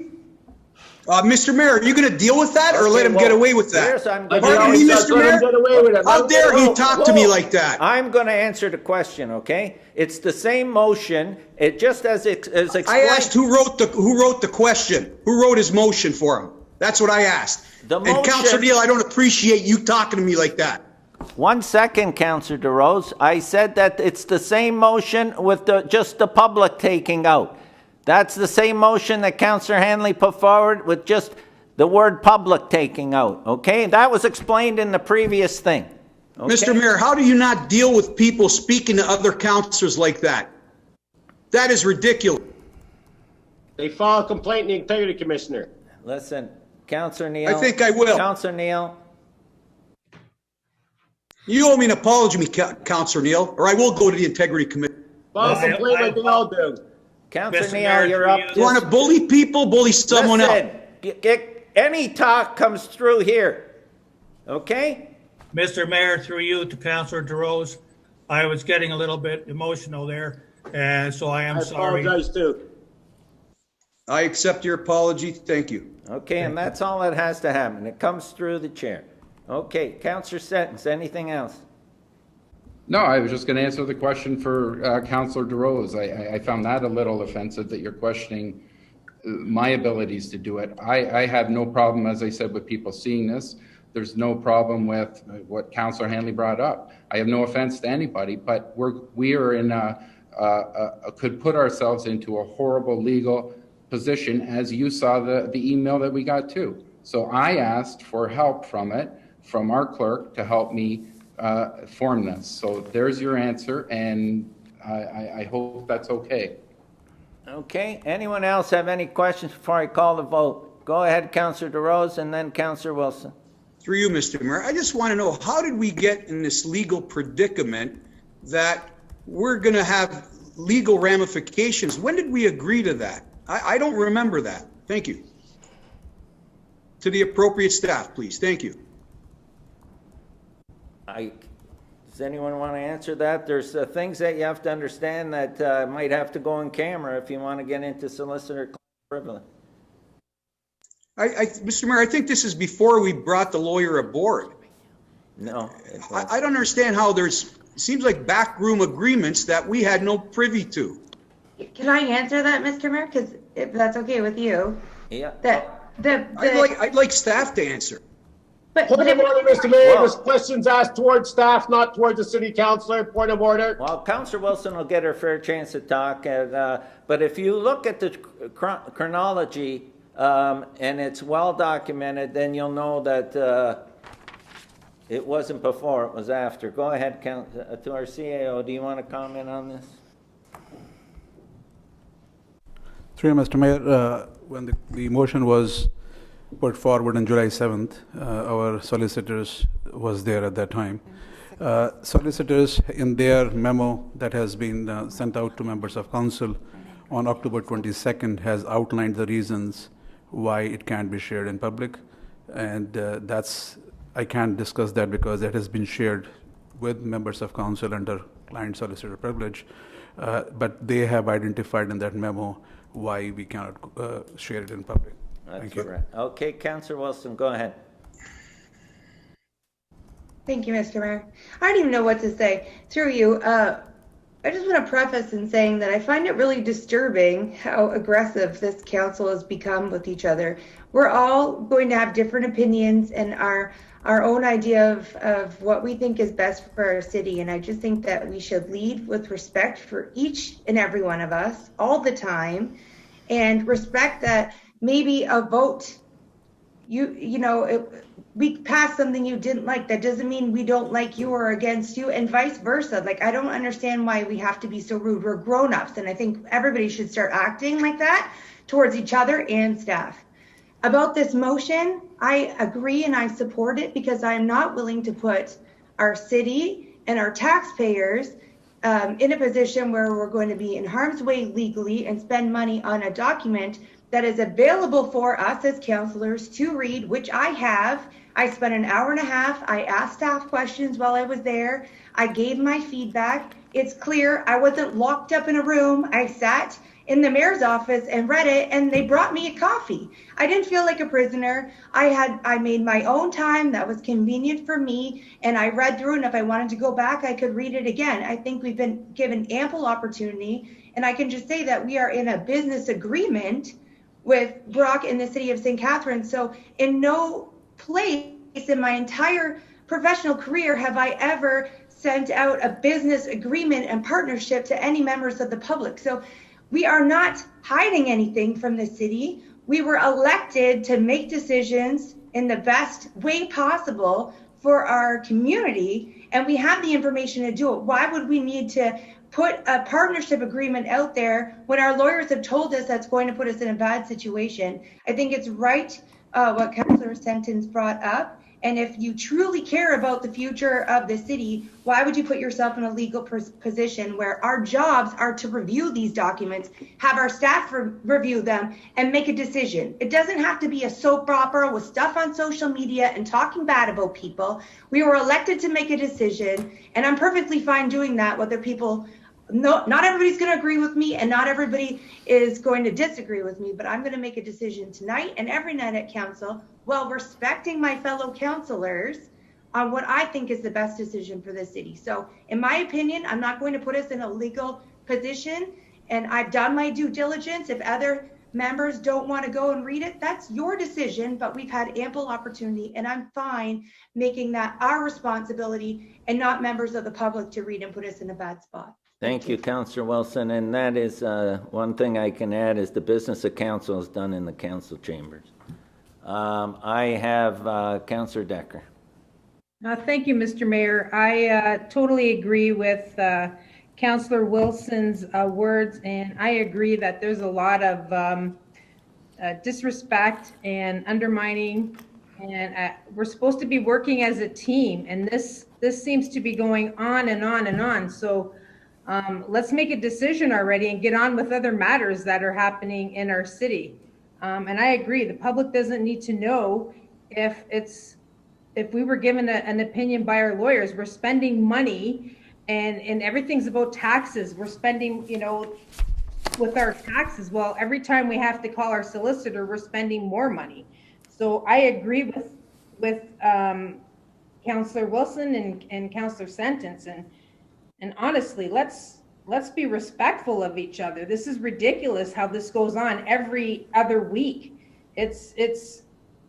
I'm embarrassed that I'm embarrassed that people are acting the way they are and everyone's undermining each other, and we're supposed to be working together to do what's best for the city. So that's all I had to say. Thank you, Councillor Decker. Councillor Hanley. Like you said, you need to respect decisions. We voted 7-1, and guess what? We're asking now to buy a house without knowing what it's going to cost us. And that's what's happening, because we're not letting the public know what's in that document until after the fact.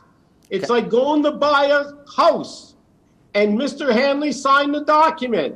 See, and then I can find a lawyer that'll work the other way and say, Jim, this is what the house is worth. Now sign the document.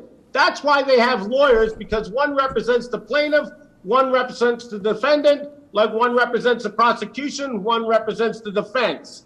So you can always find a lawyer that's going to look the other way, as the city of Thorold did years ago, and I have references to that. So Councillor Hanley, speak to this motion. We passed the motion 7-1, Mr. Mayor. And as far as Councillor Wilson's motion goes, this is an attempt to overthrow the democratic process as far as I'm concerned, and I'm done with it. And I'm sorry to say, but as Councillor Wilson said, you have to live by those decisions. We passed it 7-1 to make this document available to the public, and I will find a lawyer that will say the opposite to our lawyer. That's why they have offense and defense. Thank you very much. Councillor Hanley. Councillor DeRose, go ahead. For you, Mr. Mayor, I still didn't feel I had a proper answer to my question. Who put us in this situation where everything's dictated by the partners? The partners, I don't understand that. Did Thorold agree to that before we even signed all the agreements? If someone on staff can answer that, I'd appreciate it. You have to go on camera. You have to go on camera. Fear-mongering.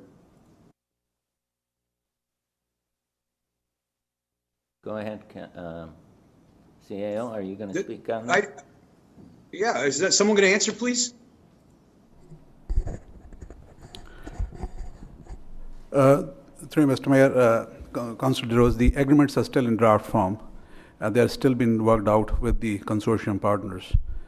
So, and when the final agreements have to be signed, staff don't have the authority to sign the agreements. The other consortium partners have delegated their responsibility to staff to sign those documents. the final documents, when they are ready, will be signed by council. So it will come to council, and council can decide how to move forward with that. Thank you. But No. Anyways, I've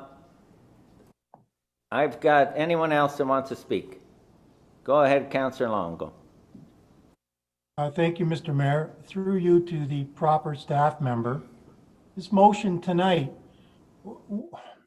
I'm confused on what's trying to be done here. Are we just trying to remove the public from seeing these documents? Or are we making a decision on that legal agreement tonight?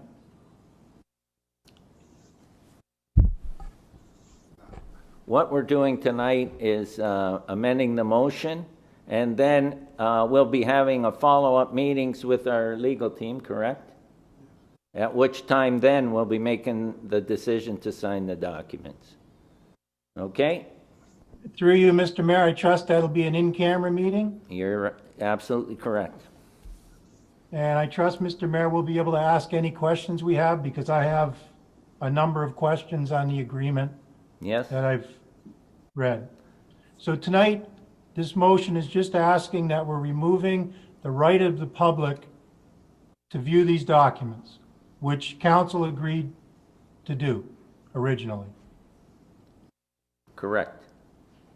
Am I correct when I say that? That's correct, Councillor Longo. Okay. Any further questions? Seeing none, I call the vote. Go ahead. Yes, that was requested for recorded vote. Right here. Councillor Sentence, is there a recorded vote Yes, I at asked the for end that. of your motion? Yep. Just so I'm clear. Okay, does council need me to remind them what the motion on the floor, the amending motion on the floor is? Yes. Yes, please read it again. The amending motion on the floor is that council amend the motion by removing in the first whereas clause the words public and in the second whereas clause the words and public, and in the resolving clause the words and the public. Councillor Sentence already read the motion in its entirety. Okay, call the vote. The recorded vote. If you're in favor, please say in favor. If you're opposed, opposed. Councillor Sentence. Favor. Councillor Wilson. In favor. Councillor Kenny. Favor. Councillor Neal. In favor? Councillor Decker. Favor? Councillor Longo. Opposed? Councillor DeRose. opposed? Councillor Handley. Okay, that's opposed. And Mayor Ugolini. Yes. The motion's carried. Okay. And now we'll move on to accessible swings. Councillor Hanley? Mayor Ugolini, you have to do another vote on the main motion in its entirety. Oh, I'm sorry. Okay. Councillor Sentence, do you wish this vote to be a recorded vote as well? Yes, please. I then call the vote on the main motion as amended, and you want a recorded vote? That's correct. Okay. Councillor Sentence. Yes. Councillor Wilson. Yes. Councillor Kenny. Yes. Councillor Decker. Yes. Councillor Neal. Yes. Councillor Longo. Opposed? Councillor DeRose. Opposed? Councillor Handley. Opposed. And Mayor Ugolini. Yes. The motion's passed. Okay. Mr. Mayor, can I ask a question? What's that? I thought you only vote if it's a tie. It's a recorded vote. There's a request for a recorded vote. The mayor votes. Okay. Oh, thank you. Okay. Is Councillor Hanley still here? Councillor Hanley, you're up for accessible swings. Yes, I would like to be put on the motion, on the docket for the 2021 budget. monies for accessible swings for handicapped individuals within the parks and Thorold. I can forward some info to Jeff Holman.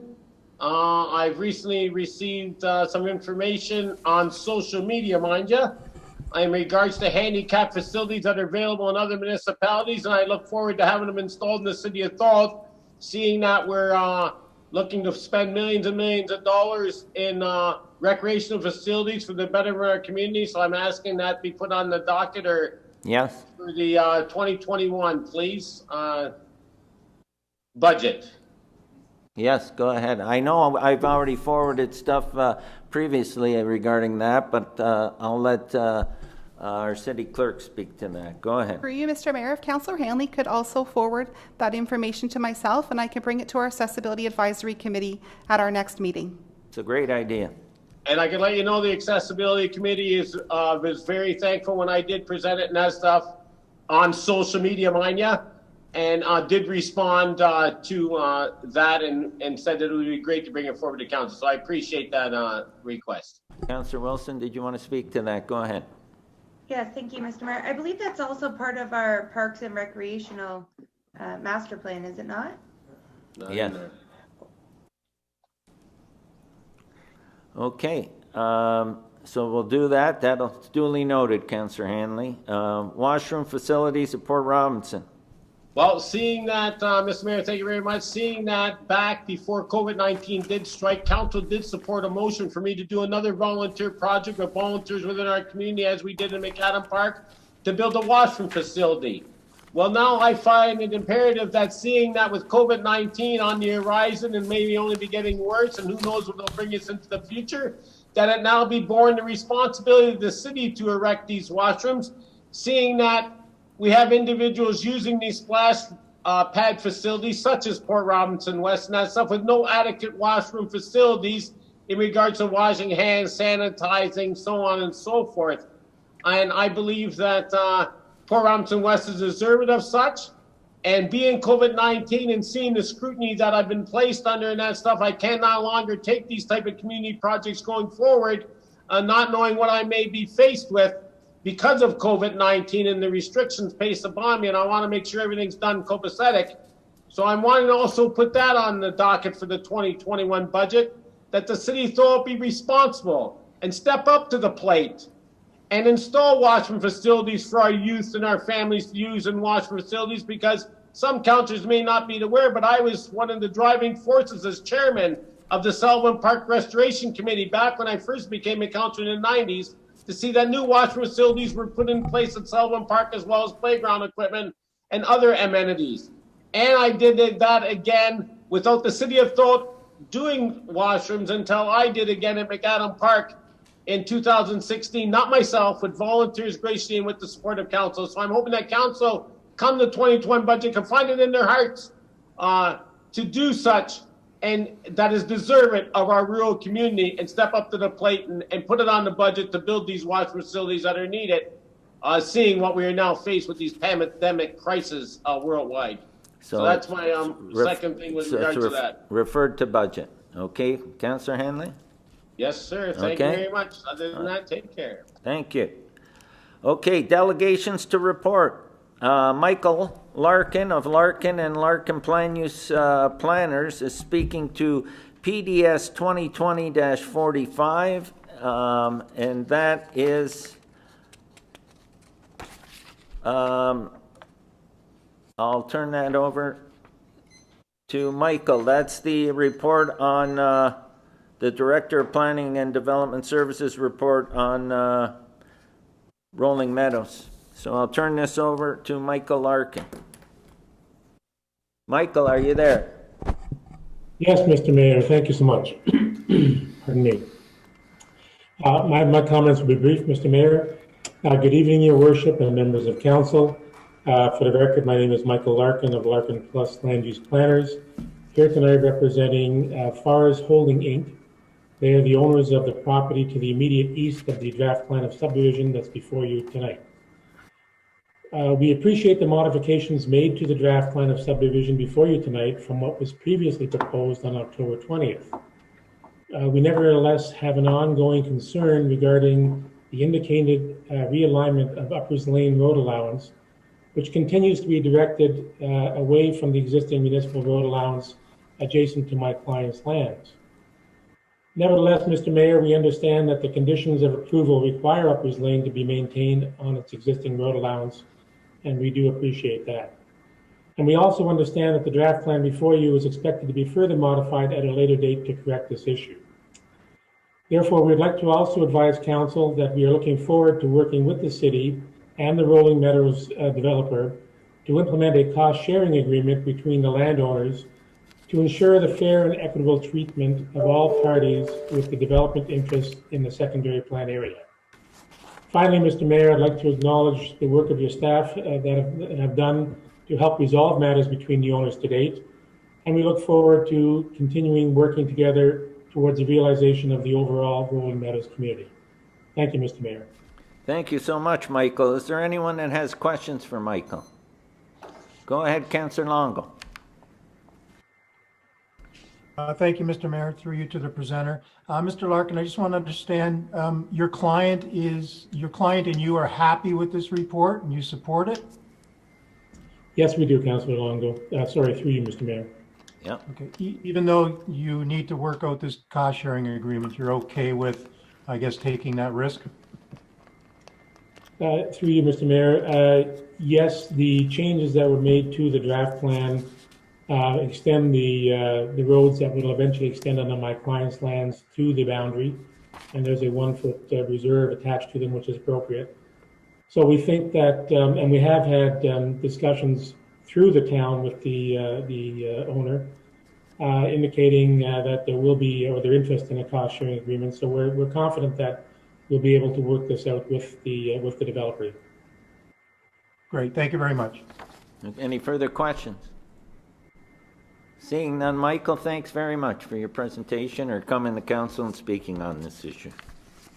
Thank you. Okay.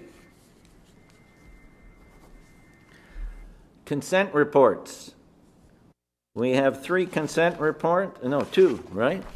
2 consent reports, 15A, CC 2020-43 and CC 2020-45. Are we moving them together? Does anyone want to speak to a consent report, or are they moved them together? We're moving them? Okay, I got mover Councillor DeRose, seconder Councillor Kenny, that the council approve the consent reports, save and accept those reports brought forward for discussion, which are none. All those in favor? Opposed? Carried.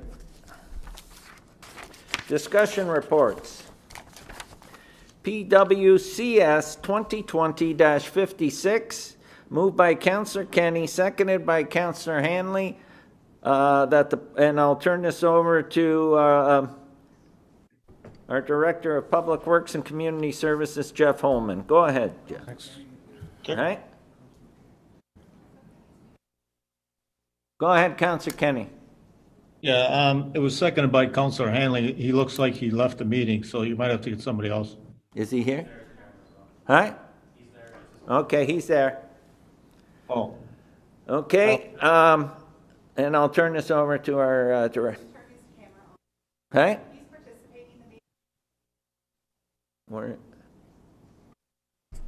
Through you, Mr. Mayor, Councillor Hanley, if you're participating in the meeting, please turn your video on.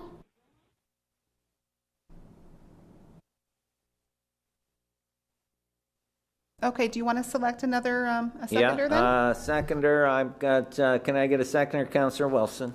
Okay, go ahead, Jeff. Yeah, thanks, Mr. Mayor. The recommendation is that the Parks, Trails, and Recreation Master Plan, October 2020, be adopted.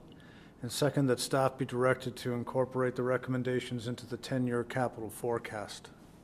Thank you. Okay, and any questions? I'll open the floor for questions. Go ahead. Who we got? Councillor DeRose.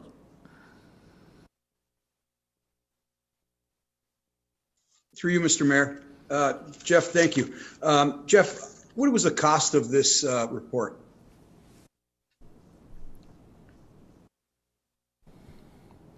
Yeah, Mr. Mayor, I don't recall the exact number, but it would be in the area of $170,000, $180,000.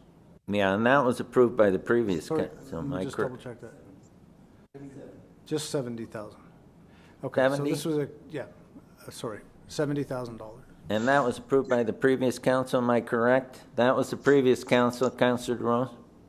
And Mr. Mayor, through you, Mr. Mayor, Jeff, who wrote the report? Like which, because at the end of the 316 pages, and by the way, thanks for getting it to us a couple days earlier. I had more time to go through it. But at the end of it, there was no company that signed off on it. Was it done by it was done by an outside company, right? You can back to me about that. It's not Yeah, important. no, he's got an answer for you. Through you, Mr. Mayor, the company name was Think Design out of Toronto. Think Design out of Toronto, Councillor DeRose. Yeah, Mr. Mayor, I just want to speak on this for a minute. So can I have the floor for a second? Yep, go ahead. Okay, going through this report, I'm concerned about several things. I just wanted to bring to Jeff and Curtis's attention, and I don't know if things can be addressed differently, but for example, on page 12 and 13, it states that there's no municipal gym in Thorold except the Bassiano Center is the primary facility for indoor recreation programs. It states also that indoor spaces for programs and activities may require working with other providers such as church halls, service clubs, and school boards. And it goes on to say information provided by the school boards indicate that all school gyms in Thorold are well used by our community. And this is not a true statement. So I'm a little concerned. I'll share a letter that I received back in December from the Catholic School Board. To summarize our discussion, Monsignor Clancy, so I'm just in reference to the two double gyms, Monsignor Clancy and Thorold High. To summarize our discussion, Monsignor Clancy Elementary School is used virtually every weeknight by basketball groups from outside of Thorold. It appears there's current availability on weekends to book the gymnasium, but no one has. Monsignor Clancy has a double gymnasium. You will see by the chart that if a group was charged 100% of the actual cost, the 2019-20 rate is $57. The subsidized rate is applied for youth basketball programs or nonprofit organizations for a cost of the double gym for $14.45 an hour. Now,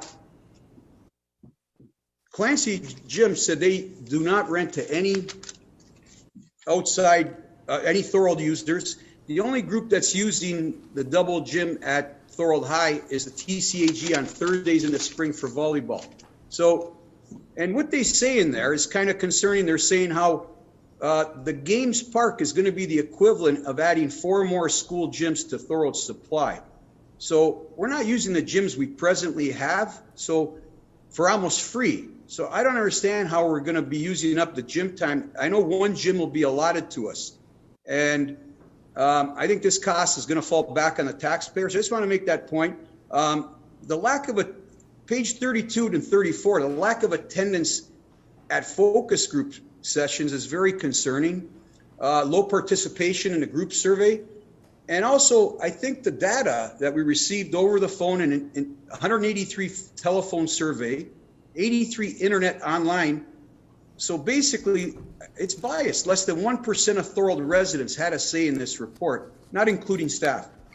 So when we say 60% of people use indoor facilities 64% of the time, these numbers are misleading because it's 60% of less than 1% of the population of Thorold. So I'm just saying in future, if somehow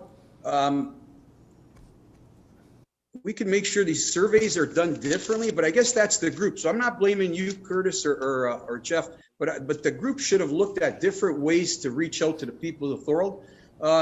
It states the arenas and ball diamonds are used most frequently. Well, hockey had 284 skaters last year. Baseball had approximately 200, and soccer had over 500. So soccer's not mentioned. There's not a penny going to it. I spoke to Gene Citrigno last night, and he says he was never contacted. And I told him he had opportunities, but he says no one spoke to him. And I'm wondering why they wouldn't reach out to people like himself. Okay, and there's the last thing I want to talk about.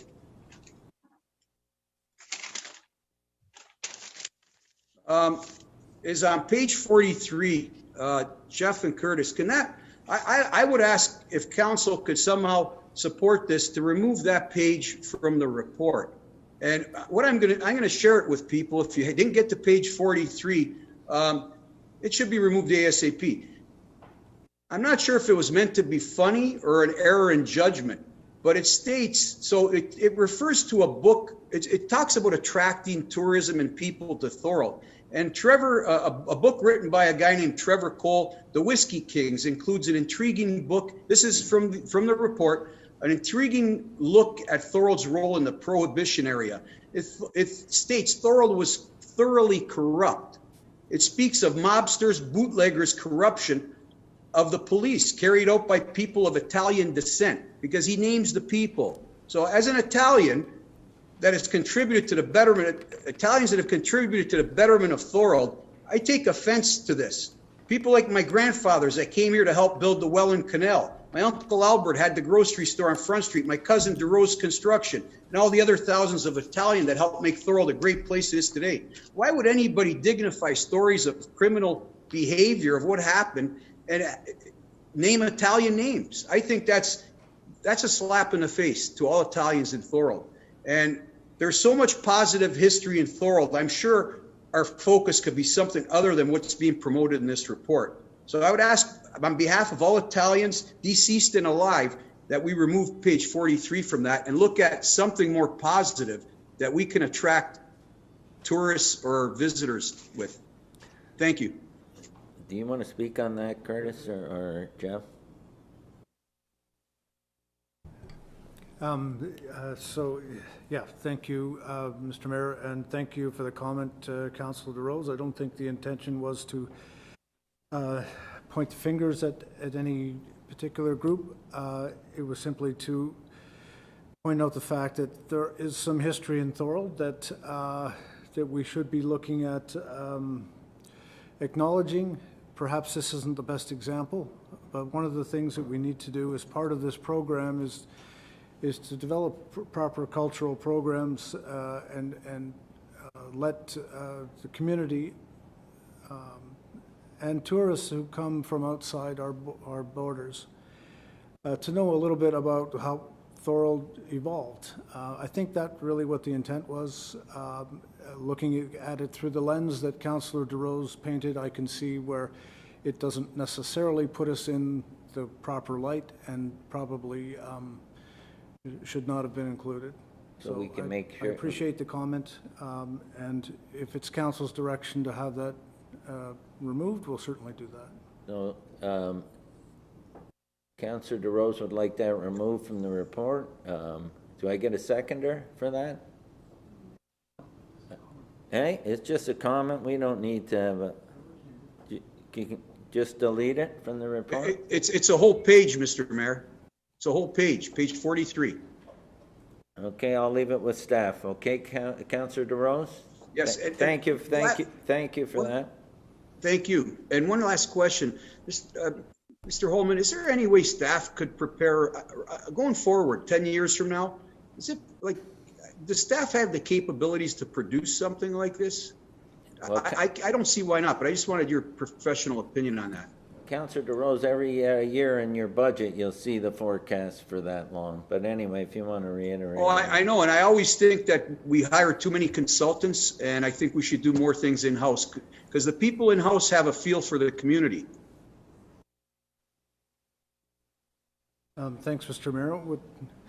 I think now that a lot of the legwork is done, it's a matter of doing regular updates, which is taking some of the assumptions that were developed in the original process. I appreciate the comment that the consultation maybe didn't reach as far to some of the stakeholders as we wanted to, but we can only ask for people's input for so long before we have to put something down in writing. So the next update of this master plan should be able to be done in-house. It's just going to be based on the volume of work and the complexity of the issues at hand. And the other thing is that any cost expenditures will always be at the approval of council, Councillor DeRose. Thank you. Okay, Councillor Decker. Thank you, Mr. Mayor. I just wanted to just make something clear, and maybe you can get, somebody from the TCAG to speak, maybe Jennifer or Dan. Know that with the volleyball league, it's very difficult for them to get gym time here in Thorold. And yes, it's true, Mr. DeRose, that Monsignor Clancy will not rent to them to use gym space for their indoor volleyball league, which has over 40 teams. The only school that allows them to use the gym is Thorold High and Prince of Wales. And even to get gym time there is very difficult. They do have to go out of Thorold to use gym time. They have to go to Niagara Falls. They have to go to Meriton. They have to go to St. Catharines. And sometimes they have to go further than that. So it is really difficult for them to get gym time. And obviously right now they're not running any of the leagues because of COVID. But it's really important to keep that in mind, that we do have recreational facilities that are looking for gym spaces. I know I had, talked to them maybe perhaps of using the dry floor at the Thorold Arena to keep everything in Thorold and to keep money in Thorold instead of having to go outside of Thorold to rent these spaces.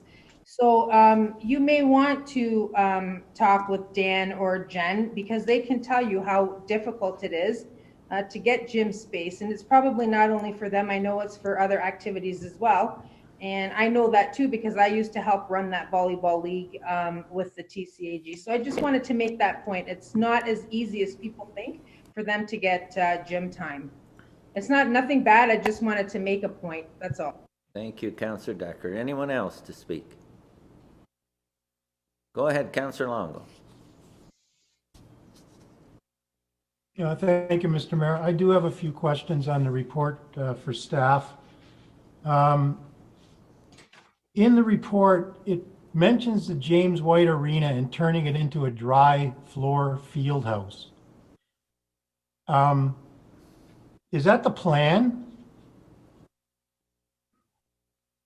My understanding, I'll let them speak, but my understanding that's a decision of council, but go ahead. I'll turn that over to, who wants to speak to that? Do you? Go ahead, Curtis. Yeah, thank you, Mr. Mayor. Right now, that is the recommendation that the Parks and Rec Master Plan came across. It's not necessarily the final decision, but that was the general recommendation that was sort of the voice of the community, that they're looking for dry floor space. Okay, because, Mr. Mayor, in December, we were given a James White Arena assessment. It was part of our Canada Games package. Part of this, the decision on going forward with the Canada Games facility that will give us, from what I remember, $110,000 worth of gym time that we'll be responsible for every year. And that is in the report. So there'll be all kinds of room for dry floor space. The other thing is the building condition assessment report that was provided to council on December 3rd by McIntosh Perry stated that the James White Arena, on page 24, it said the asset, which is the facility, is in critical condition.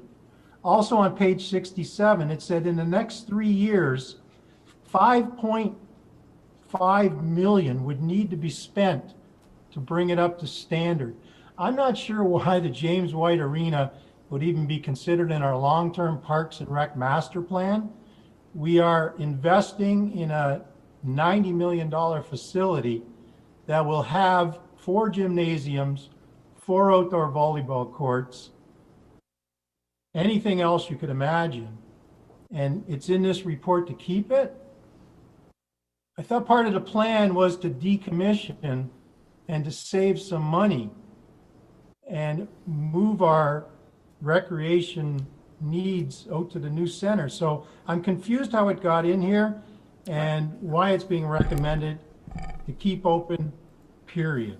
And I'll just make that comment. It's a good comment, Councillor Longo, because I brought it up when we had the draft presentation, because I couldn't agree Good. more about spending that kind of money. Do you want And to if I comment? could, one more thing, Mr. Mayor, and I'll mention this comment on the Parks and Rec Master Plan. They prioritize things they would like to do, And as you know, I've said this numerous times, and I'm still fighting for my dog that isn't here anymore. James White, turning it into a dry floor field house, ranked higher than a dog park. And I'm telling you, there's more people I know out there that want a dog park in the city of Thorold than want another arena to use. And I think this council, I hope, does something, because I think we have the places to do it. I think the fix would be easy, and I think this council should go ahead and get it done. But that's an opinion from one Councillor Longo, it will be council's decision. Just go one ahead. councillor here. Thank you. Councillor Hanley. Then I I use got this comment on Councillor that. In 2014, I think we had discussed even a dog park then, Macmillan amongst other entities. But in regards to the James White Arena, do we not have a commitment for the $3.6 million, I believe it is, or roughly around there, that be used from development charge fees for the Canada Games project? And in order for us to use those funds, that has to be an additional ice surface, not a replacement. So if we don't have ice in that facility and we're using it as a dry floor facility, that is not an addition, that is a replacement. And I do believe we have a responsibility, and I believe, just myself, that because of COVID-19, we're using that as a reason to get it into a dry floor space facility. But we need to take in consideration that $3.6 million of the development charge fees were because we were adding a facility, not replacing. So if that is to remain a facility, it has to have ice in it, Mr. Mayor. If I think that answer was given by our Director of Finance before.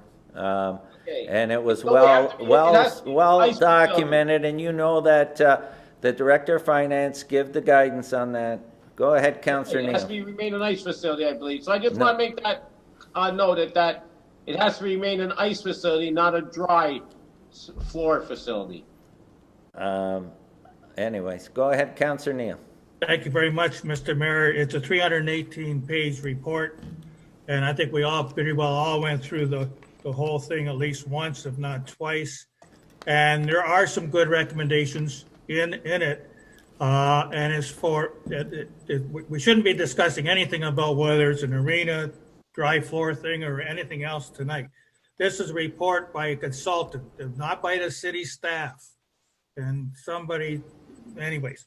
So my suggestion and recommendation is that this go as being part of the council package for our budget for next year, and seeing what from this particular report that we might want to put in, including a dog park, which I think we should put in somewhere.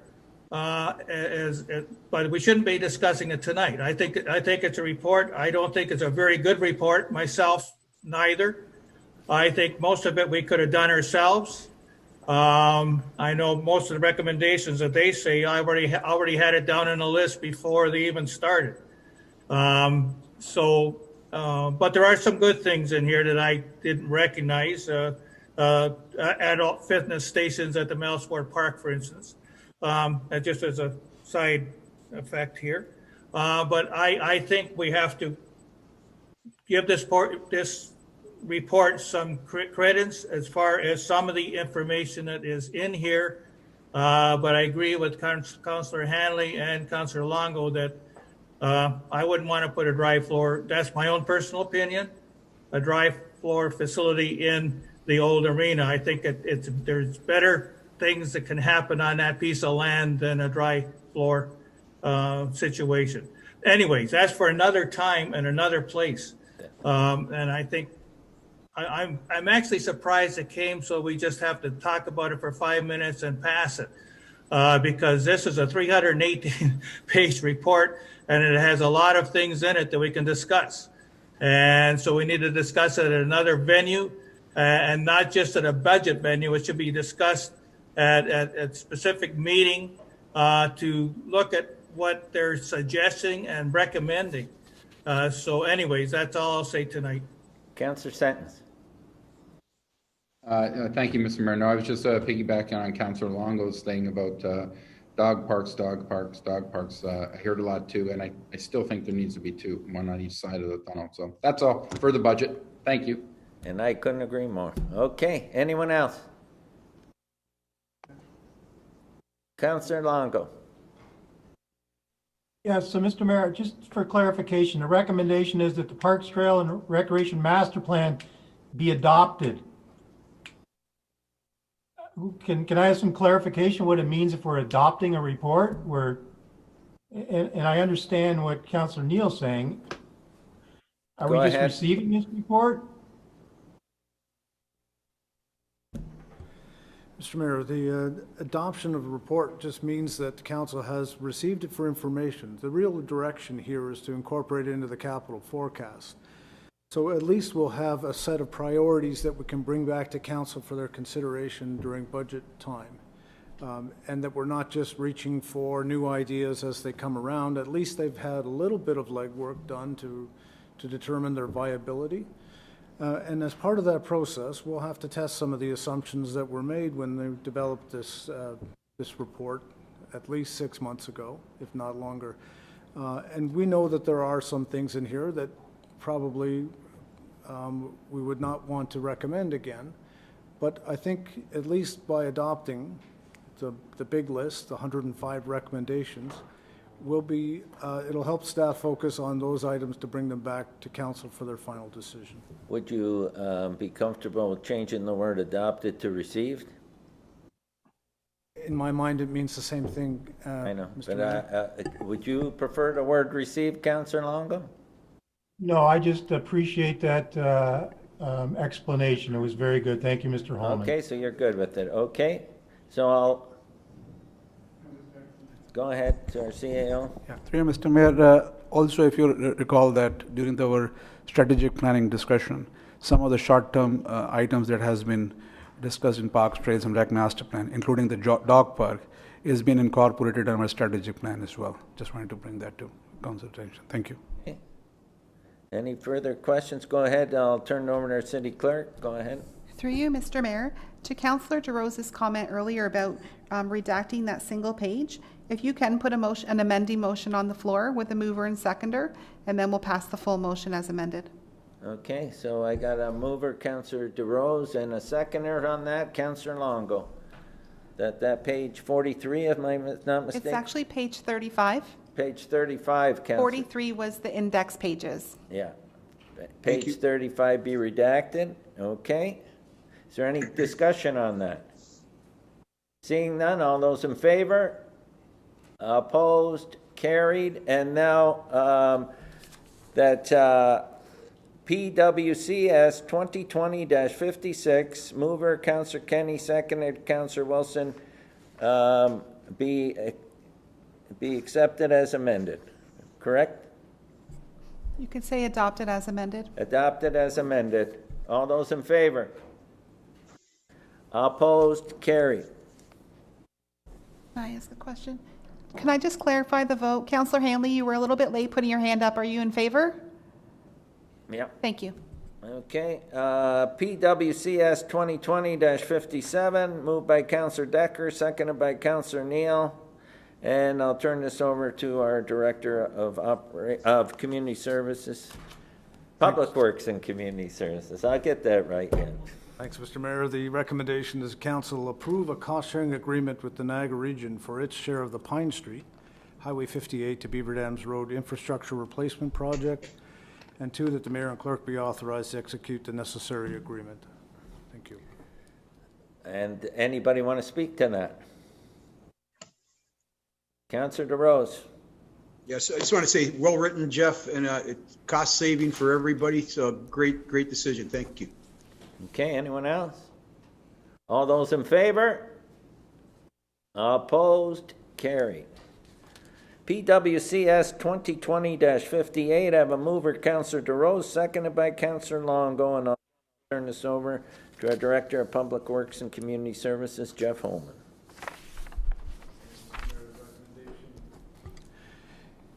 Is that the tender for contract 102EN0006 Collier Road Sidewalk be awarded to Norjohn Contracting and Paving Limited in the amount of $123,338 plus HST. And two, that council that council approve a budget overrun of $34,100 to be funded from the Sewer Capital Reserve Fund for the construction of the Collier Road Sidewalk project.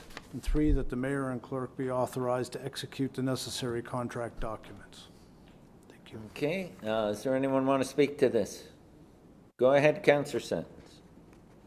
Just a question through you, Mr. Mayor. Jeff, is there a plan to go further, like right to Beaver Dams one day at some point, or is there room for that there?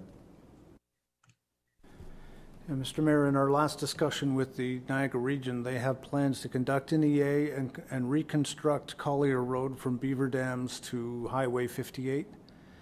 Unfortunately, it's not until 2025, and that's why we're recommending that we go ahead with this project now. Okay, thank you. Is there anyone else that want to speak to that? I think it's a long time coming getting that piece of sidewalk done.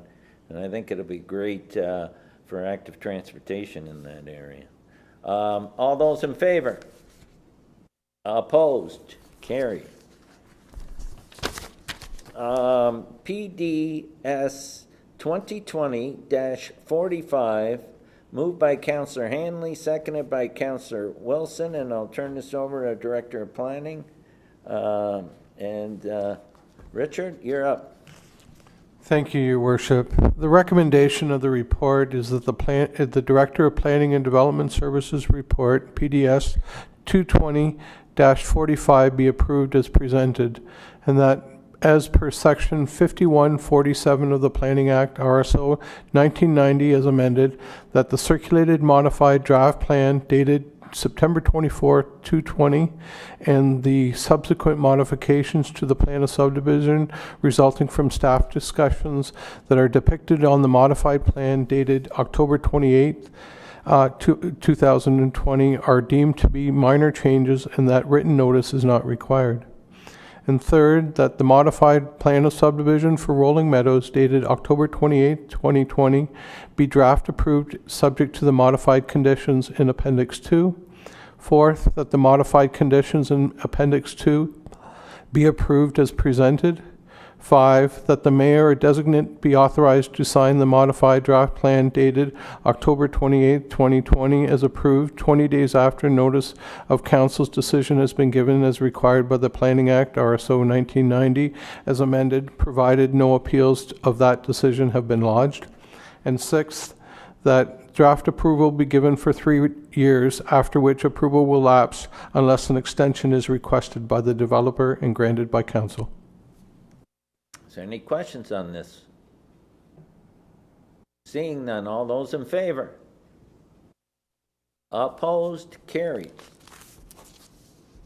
PDS 2020-48, moved by Councillor Neal and seconded by Councillor Longo. And again, I'll turn this over to our Director of Planning and Development Services. Richard, go ahead. Thank you, Your Worship. The recommendation is that staff revise the standard draft plan of subdivision, subdivision agreements, and site plan agreements to require an inspection of the site prior to the development by a pest, rodent in brackets, management expert, and that a second inspection occur to confirm that the recommendations have been implemented. And 2, that staff revise the city building bylaw to require pest, rodent in brackets, management plan as part of the complete building permit application for demolitions. And any questions on this? Go ahead, Councillor DeRose. Thank you, Mr. Mayor. Through you, I'm happy to see this, but did we not have something in place? I thought I was told that when I asked last year. I think that, and correct me if I'm wrong, but we had something regarding demolitions. This is a wider scope. Am I correct? Good. Yeah, this is a wider scope, but we're also including demolitions in the recommendation as well, and it will just allow us to be more complete in our understanding. And through you, Mr. Mayor, could I just request that we're adamant about enforcement, just because I think a lot of developers have been taking advantage of our good nature, and the mice rat situation in Thorold is out of control. Thank you. Thank you, Councillor DeRose. Anyone else? Go ahead, Councillor Wilson. Thank you, Mr. Mayor. I was just curious, like when it said re-inspection, how that works. So they come before they start digging up the land and check and see if there's an issue, and then what do you do then? Like, did they try and get rid of the rats before they actually dig and build it? Does that make sense? I was just kind of confused by it. Yeah, If you could no, explain. I'll Sorry. get And I'm just wondering if this would hold them up. So I'm sure there are animals in any field, and so then if you get rid of them, then does it stop them from building? Like, I don't know. Thank you. I'll turn that over to Richard. Do you want to comment on that? Certainly, I can comment, and if Denise Landry has any further comments to provide, she can do that as well. Certainly what the anticipated program would be is that they would inspect the site and provide recommendations to the developer for management of rodents or pest control, and then those recommendations would need to be implemented, and then a further inspection would be to check and make sure that those recommendations have been implemented. Did that answer your question, Councillor Wilson? I think so. Okay, Thank any you. further questions? Seeing none, all those in favor? Opposed? Carried.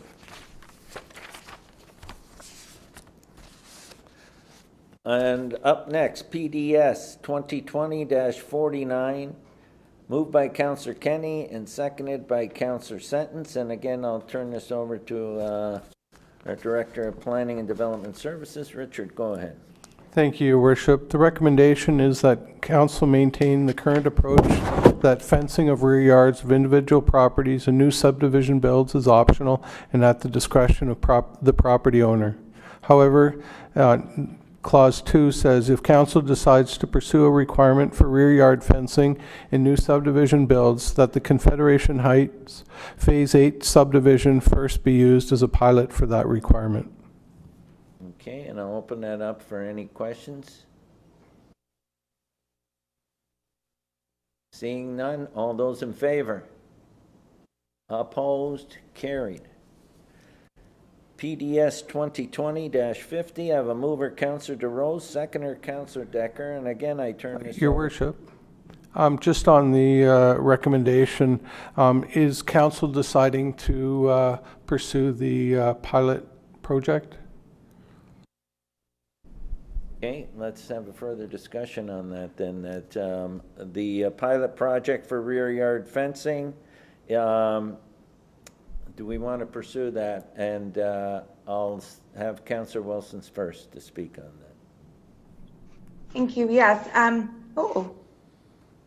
don't know what I just did here. Okay, you guys are back. Oh, I thought I was gone. Sorry. I swiped and you disappeared.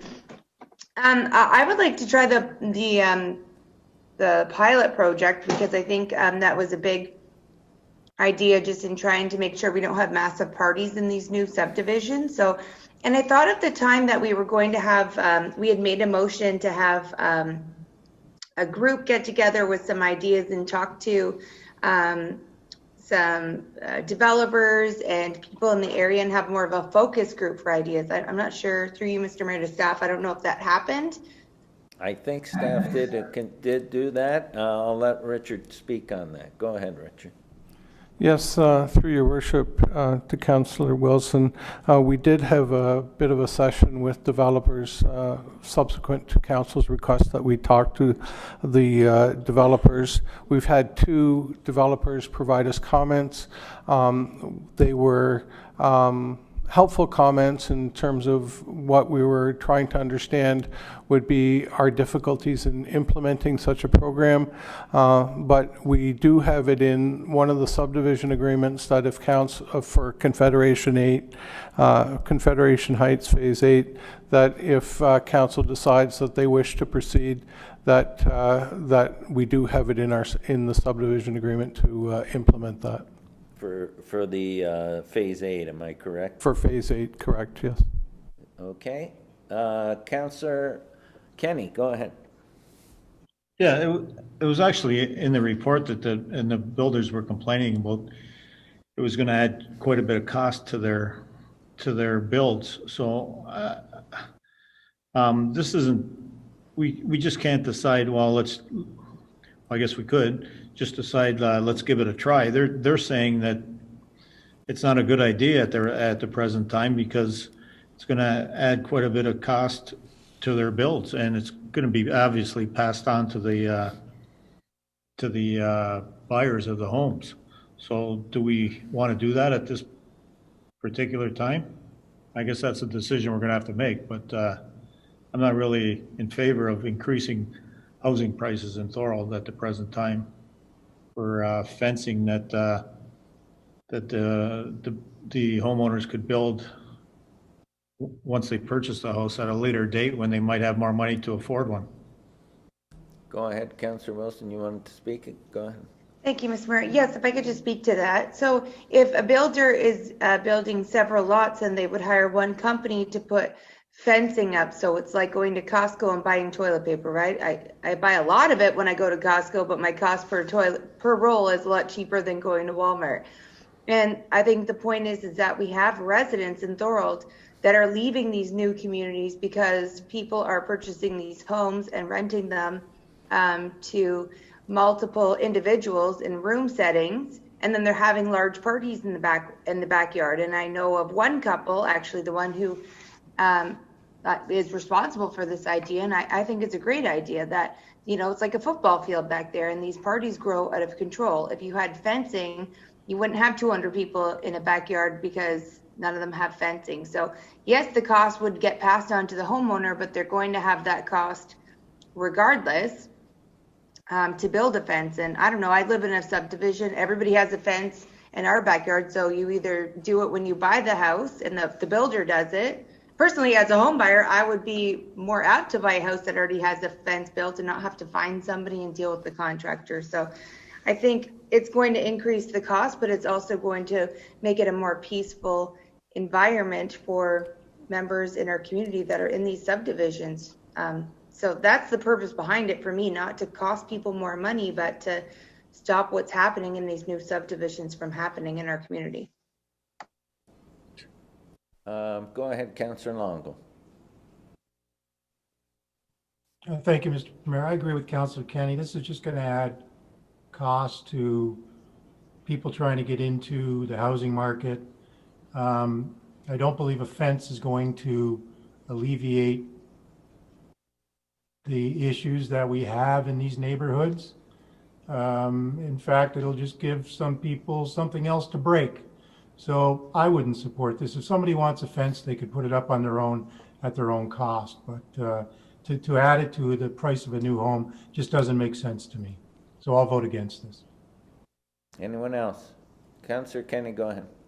Just one more point. The builder in this particular part where they were going to make a trial, he was saying because of the grades, he wouldn't be able to put up the fence all at one time because he'd have to grade different properties and put up the fences at different times. So it would really increase the cost in this pilot project area.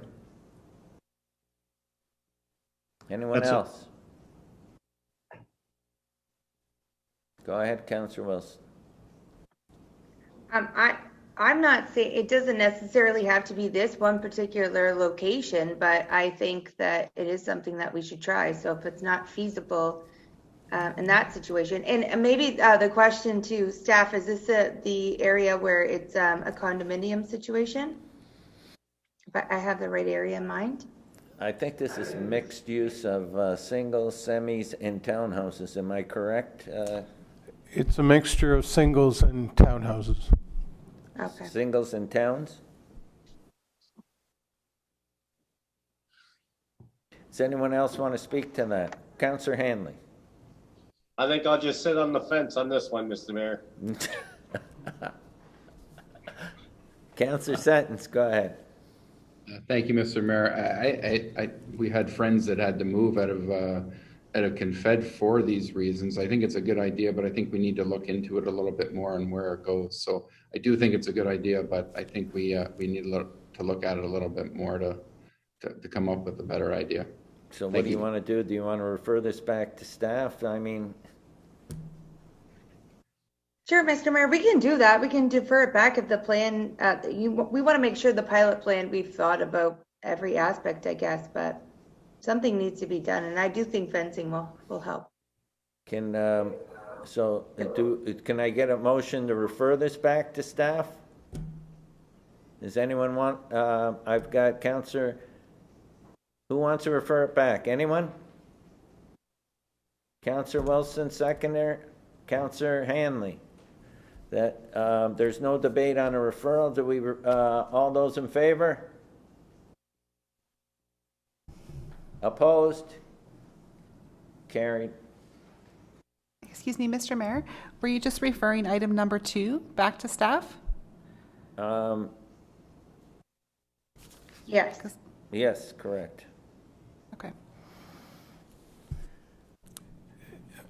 Your Worship, just as clarification, so you want us to review the pilot project opportunity, or?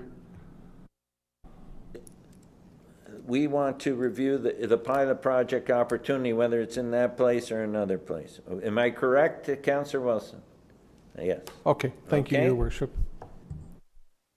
We're good with that now? Okay. That's it. For the, we have one more, PDS 2020-50. I have a mover, Councillor DeRose, seconded, Councillor Decker.